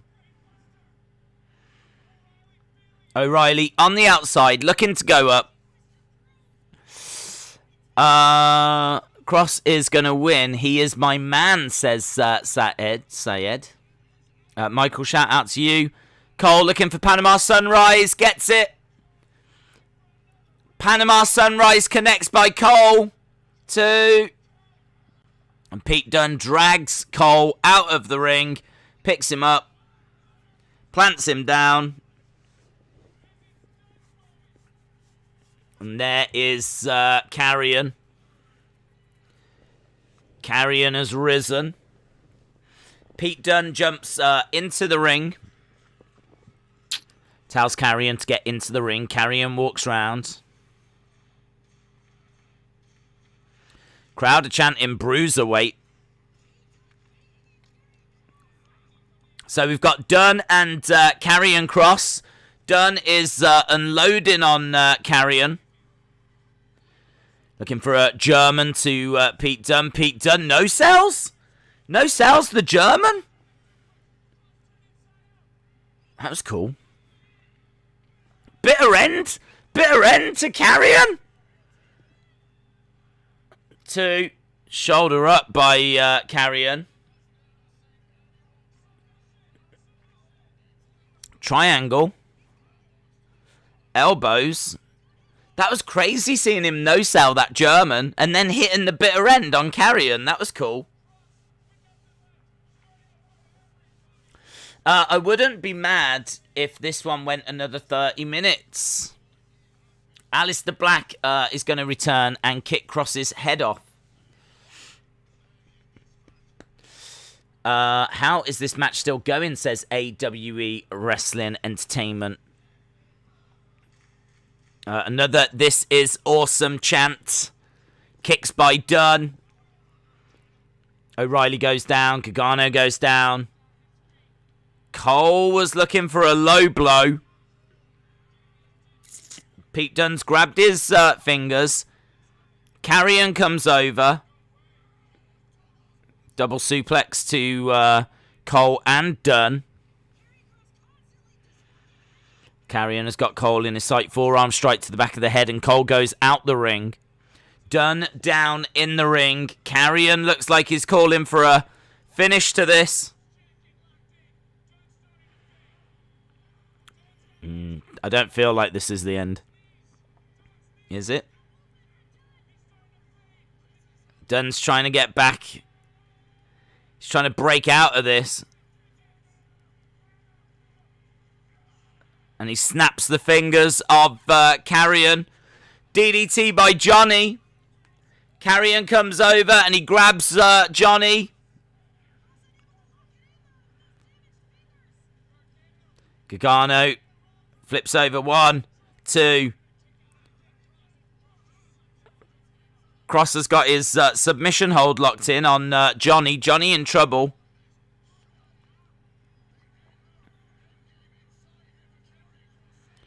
Here's Cole with the knee strike to the back of the head. O'Reilly with a kick to Cole. Cole goes down. Karrion Kross is down. O'Reilly climbing up. Oh! 1, 2, super kick by Cole. Knee to the back, last shot. Oh my god, maybe not. He broke his fingers. Yeah, he is going for the last shot. Cole against the ropes, goes for the last shot, doesn't connect. O'Reilly gets Cole down. Was it a heel hook?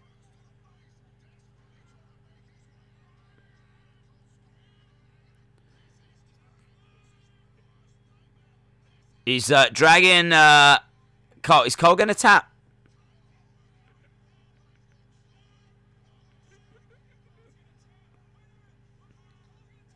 Cole is really about to tap here. Oh, are they going to do one of these multi-finishes again?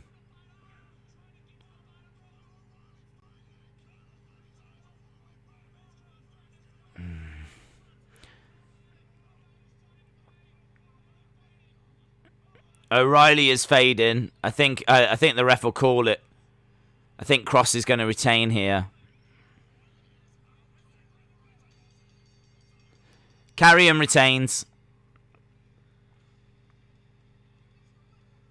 So Karrion chokes out I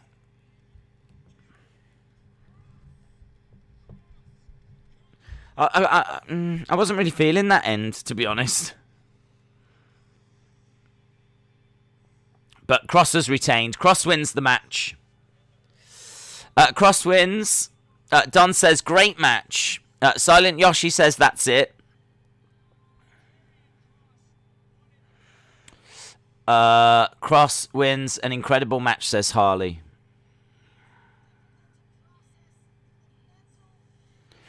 Kross retains, yeah. We're just obviously just watching now to see if anything else is about to happen.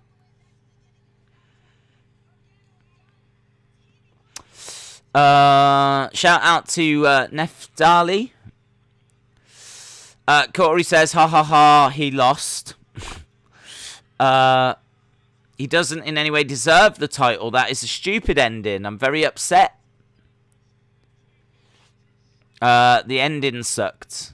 I wasn't a fan of the ending. Good match, though. Good match.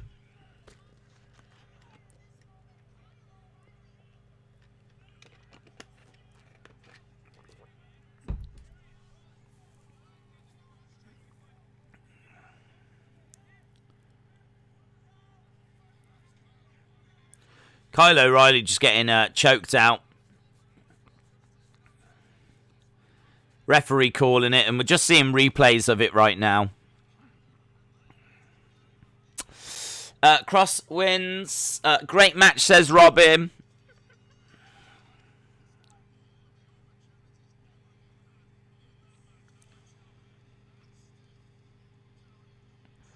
Just seeing Kross holding up that NXT Championship, Scarlett in the ring.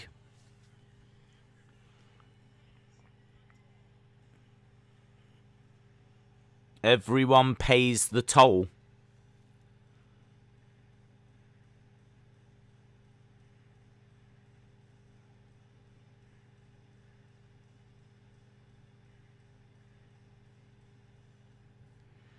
I thought they were going to kiss them. I was like, are they going to kiss? They just stared at each other. And I thought she said, Xia Li or something like this.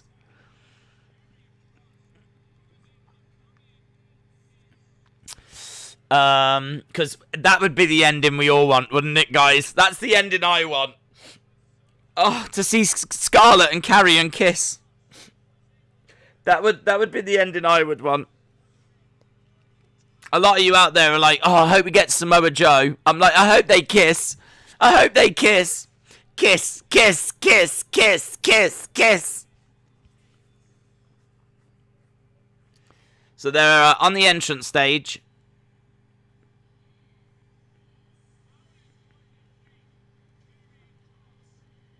How does one defeat Karrion Kross? We're backstage.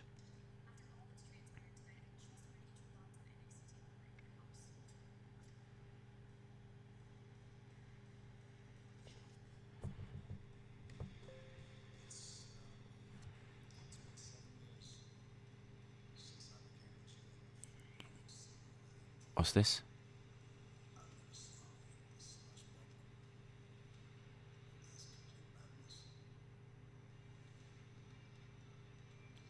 No. No.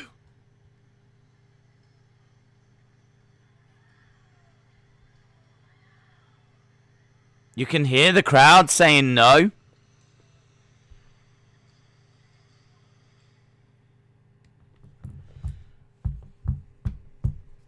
You wanted a talking point. How about the best flipping GM they've had? Just walking away. William Regal turns around and said it's complete madness, it's complete bedlam. It's been 7 years. I think it's time for a change. Ba-bum, bum, bum. Ba-bum. Ba-bum, bum, bum. Ba-bum. Bum, bum, bum. Ba-bum. Oh. That sucks, doesn't it? That sucks. Oh, there we go. Regal's gone.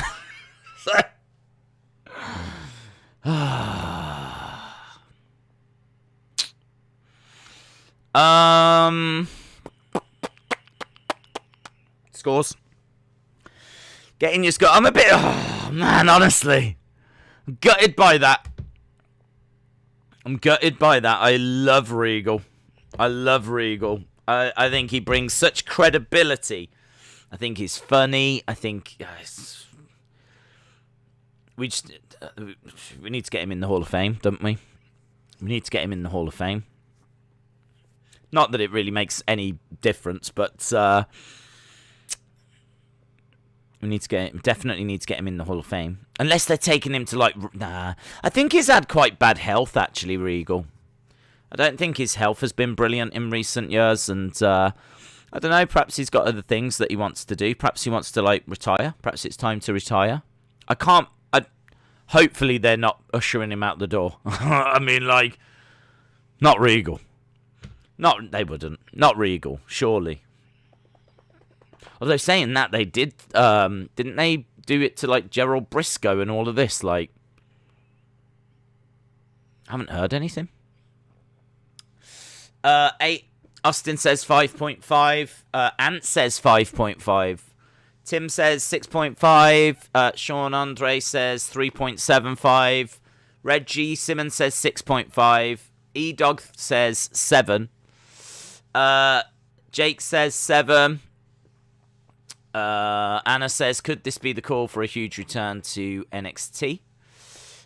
Steven says 7.75. Super solid 5. 5 to 6-ish, says Sunny. 5.25. 5.5. I'm very surprised by these scores, you know. Very, very surprised.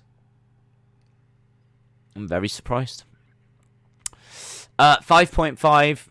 8.9. 5.5, 9, 7.5, 7, 10. 7 says Broken Dreams. 5 says M1ST3R Mayhem. Mr. Mayhem, I'm guessing that is.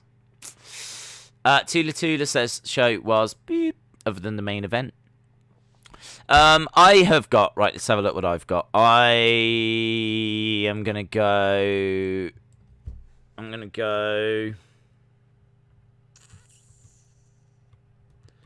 575. I was torn between 575, 6. I mean, honestly, halfway point, I was like, earlier in this show, I was around like 4s and all of this, and people were like, seemed to be really into the show, and I was like, I'm not sure. I don't know. Perhaps it's because I'm a bit tired, because this is our 3rd stream today. So I was like, perhaps I'm just not getting into the show. Maybe I'm a bit tired. Not too sure. And then, like, with the main event, there were some really good moments, and it pushed the score up. And so I was around 5.75, 6, and I was like, see what you lot say. So I've been really surprised with, like, a lot of your scores. There's been a lot of 5s, a lot of 5.5s, a lot of 6s, things along those lines. So, yeah, I feel like I'm kind of right there with you, to be honest. I feel like I'm quite there with you. I thought the Mercedes Martinez Xia Li match was okay, but it was nothing better than a normal NXT show. The stuff after was it was silly. I really am not into all that stuff. I thought that was silly. MSK, it's not really for me, that kind of just fast-paced stuff. Just watch it and it just kind of passes me by, to be honest. But it's still an okay match. It's not anything that's going to set the world on fire. It's not anything that I'm ever going to go back and rewatch. But it just kind of sets the tone for the night. So, ladder match I thought was okay. The women's match I thought was poor, actually. The women's match I didn't think was very good at all. And honestly, around that point, I'm probably about a 4.755 going into the main event. Main event, I was really into. I thought it was the best match of the night. As we said, we were at one point pushing like a 6.25, but I didn't like the ending. To that match. And you're kind of waiting for like a big, something tasty, something exciting. And, like, now William Regal's gone, and it's like, oh. Just when I needed something to pick me up. And I gotta say, I thought the crowd weren't really into tonight either. I don't think that crowd is leaving that show thinking they've just seen an 8 or a 9 or a 10 out of 10 show. I think that crowd feel like they've just seen a 6 or a 7 kind of out of 10 show as well. We did get a This Is Awesome chant during the main event, so there's no denying that this pay-per-view had its moments.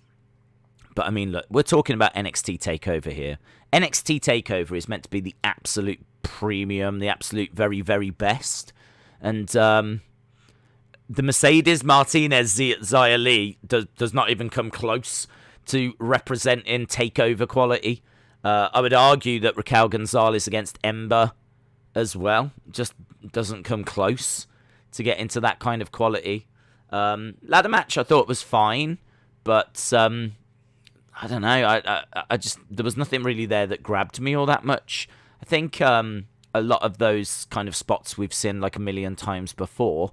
I didn't mind that match. It was perfectly fine, but it didn't get my pulse racing. It was fine. It was just fine. And then the first match, as I said, fine.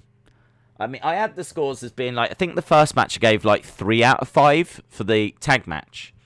The Mercedes Martinez thing's like a 2 out of 5. Ladder match, 3.25, maybe a 3.5, but probably more 3.25. The women's match, like a 2.75. And then the main event, around a 3.75 to 4. So for me, the main event was the best match of the night.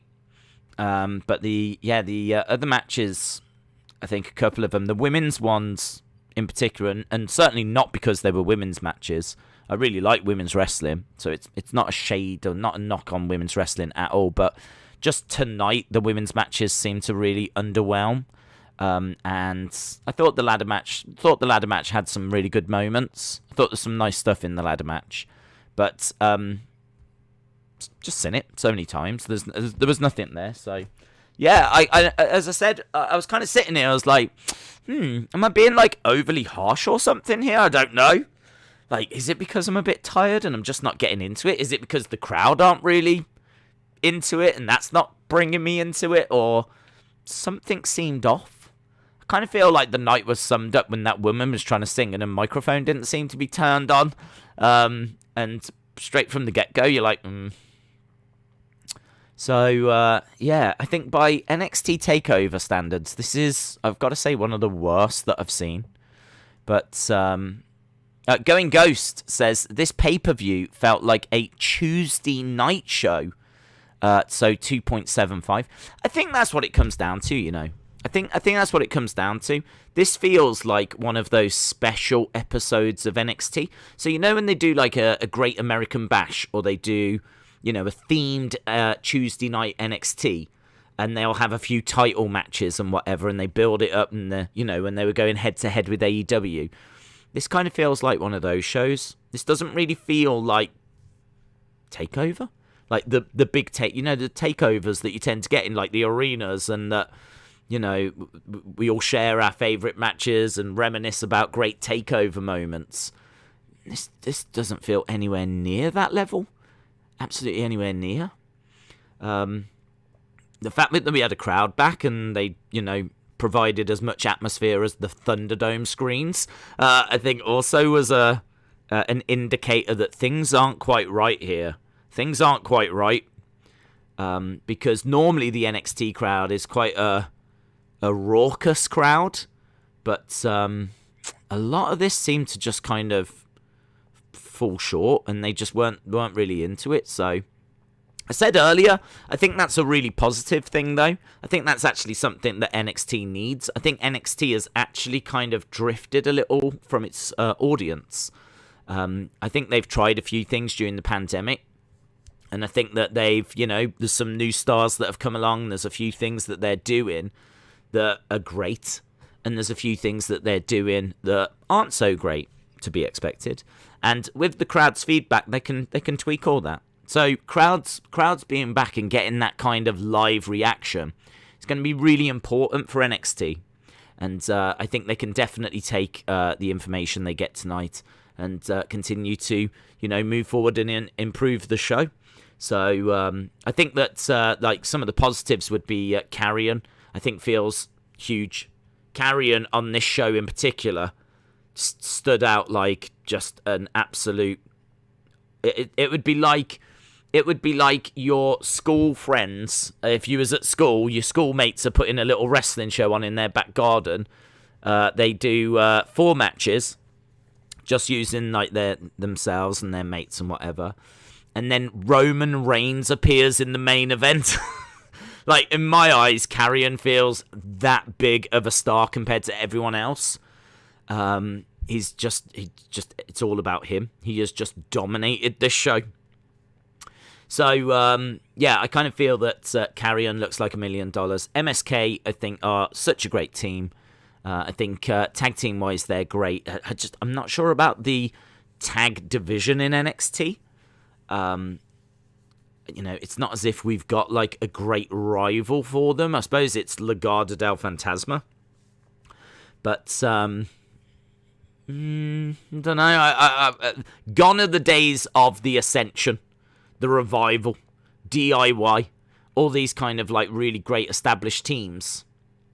I suppose now we've got whatever Rise, MSK. I don't know. I don't want to try and sit here and play a game of remember the tag teams, but yeah, I kind of feel that the tag division might be lacking a little bit at the moment. I think when they did the Dusty thing, they put a lot of solo stars together, didn't they? A lot of single stars together. So, but either way, MSK I think are great. The Raquel Gonzalez, I didn't think she looked brilliant, tonight. I didn't think that this was a great Raquel Gonzalez match. I've wanted to see her have a solo match, and I didn't think that this was a good example, to be honest. There were some nice moments. There were some all-right moments in the match, and there were some all-right moments sprinkled throughout. But I agree, like, considering this is TakeOver, I kind of feel like the expectations are higher than what we got to see tonight. So, back to the drawing board a little, I think, and maybe that's what they're doing. And we're seeing, obviously, the departure of William Regal. I would feel quite confident if they have secured the services of Samoa Joe that he'll come into that role. I've said quite a lot that if Samoa Joe could wrestle, then I think they would have kept him. I don't think he can wrestle. So I think if you're going to bring him in, you've got to bring him as a commentator or an announcer or ideally a GM. And that's going to suck, man. That's going to suck if we've gained a Samoa Joe as a GM, but we've lost William Regal. That's going to suck. I do think, though, if it is going to be Samoa Joe as a GM, I do think that that's going to be very interesting. And where all these people are like showing such disrespect to Regal, they're not going to show that disrespect to Samoa Joe. So it's going to tighten things again, which I'm all for, actually. I'm all for tightening stuff up. So, yeah, we'll see where it goes. Anthony said, what if it's Zelina or Selena as GM? I'm not sure I would be a big fan of that, to be honest. I think that they're both very good managers, but I'm not sure how they would be as GMs. I mean, like, might be okay. It might work. I'm sure they would get the respect of the locker rooms and whatever, but Samoa Joe in that role excites me more. Tanner says, Days, worst case scenario, Adam Pearce takes over for William Regal. Days, what next for Kross? Well, he'll obviously defend, but hard to say against who. I don't think that just because these four were in this match, that now means they can't have a one-on-one. So it could just turn out to be O'Reilly. Like, O'Reilly could say, you know, I was in the middle of submitting Adam Cole and you jumped me from behind. Give me the one-on-one opportunity that I deserve. Like, you know, we could get that out of this. So, I'll go with O'Reilly for now. McLean said, I want it to be Samoa Joe. McLean, shout out to you. Robert, shout out to you, buds. Who's going to say War Games, says Mark. Yes. Yeah. Who is going to say War Games? I could only watch the main event. My teacher, for some reason, wanted to have a test on Sunday night. I think it's a perfectly fine show. This isn't a bad show. Like, this isn't a show that I think if you did sit down and watch it, you'd be like, well, that was a waste of time. Like, I think you would have got stuff from this show. But I just think that, you know, is this... this is what it comes down to. 6.5 for me is average. Is this an average takeover? No, this is below average. This is definitely a below average takeover. So without even thinking, we're below a 6.5. So for me, this is definitely below takeover standards. And yeah, it was kind of interesting to see quite a few of you around that same ballpark as well. But of course, there's going to be people that enjoyed it, which is only a good thing. That's absolutely what they're trying to achieve. So John Cena Gamer giving it an 8 out of 10. And I saw a few other people giving it scores around that ballpark as well. Harley said, I thought the last match was like a 4.75. The show is a 7.25. The last match helped a lot, but a little disappointing for a takeover. I thought the ladder match was great. The first match was decent. The rest was meh.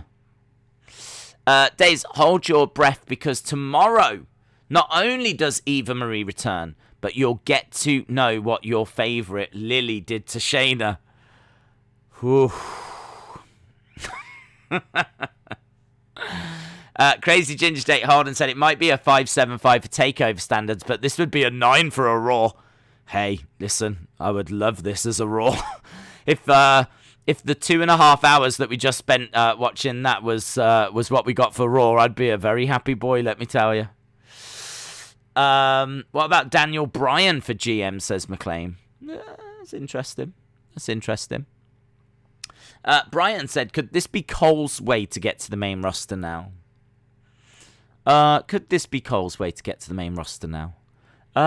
Maybe. I'm not sure that they're going to move Cole up, but they could do. So I really feel like someone's got to go up. They've just cut a load of people. So I kind of feel like the rosters do look a little thin. So I don't know if they're just going to ride with what they've got for now. And there was rumours of a draft around SummerSlam time. So perhaps they might just ride with what they've got now. And after SummerSlam, then they're going to, bring people up and have a bit of a change around and everything. So who knows? This would be the best Raw ever, says Sam. Right. Yes, we're done, guys. We are done. Big shout out to everyone that joined us tonight. If you didn't enjoy tonight's show, it wasn't bad. So, or at least I didn't think it was bad. We're not down in like the 3s, the 2s, or anything like this. So it wasn't bad. There was some really good moments throughout the show. I don't think it was like a waste of an evening or anything like this. And obviously the big news, the big talking point is going to be William Regal, isn't it? That's going to get a lot of people speculating. So obviously we'll find out more detail on Tuesday about what's happening there. So I'm sure we're going to see Triple H on Tuesday. I'm going to find out what the future holds for William Regal. But we, of course, are going to be back tomorrow. We've got 2 football games tomorrow that we're doing. Scotland in action against Czech Republic, and also Spain taking on Sweden. So a couple of cheeky matches, and then we will do Raw. We will do Raw. I'm sure it's going to be fine. I mean, it's a go home, right? It's Raw. It's a go home, and it's the week after that Lily segment. But I mean, and also Eva is debuting on this week. So I mean, I it's going to be great. It's going to be great. Super excited. Can't wait for Raw. If you are around, pop in, say hello. We might do a special try and make Days smile stream because I might need the help. Awesome. Have a good evening wherever you are, and hopefully I'll see you again next time. Bye for now.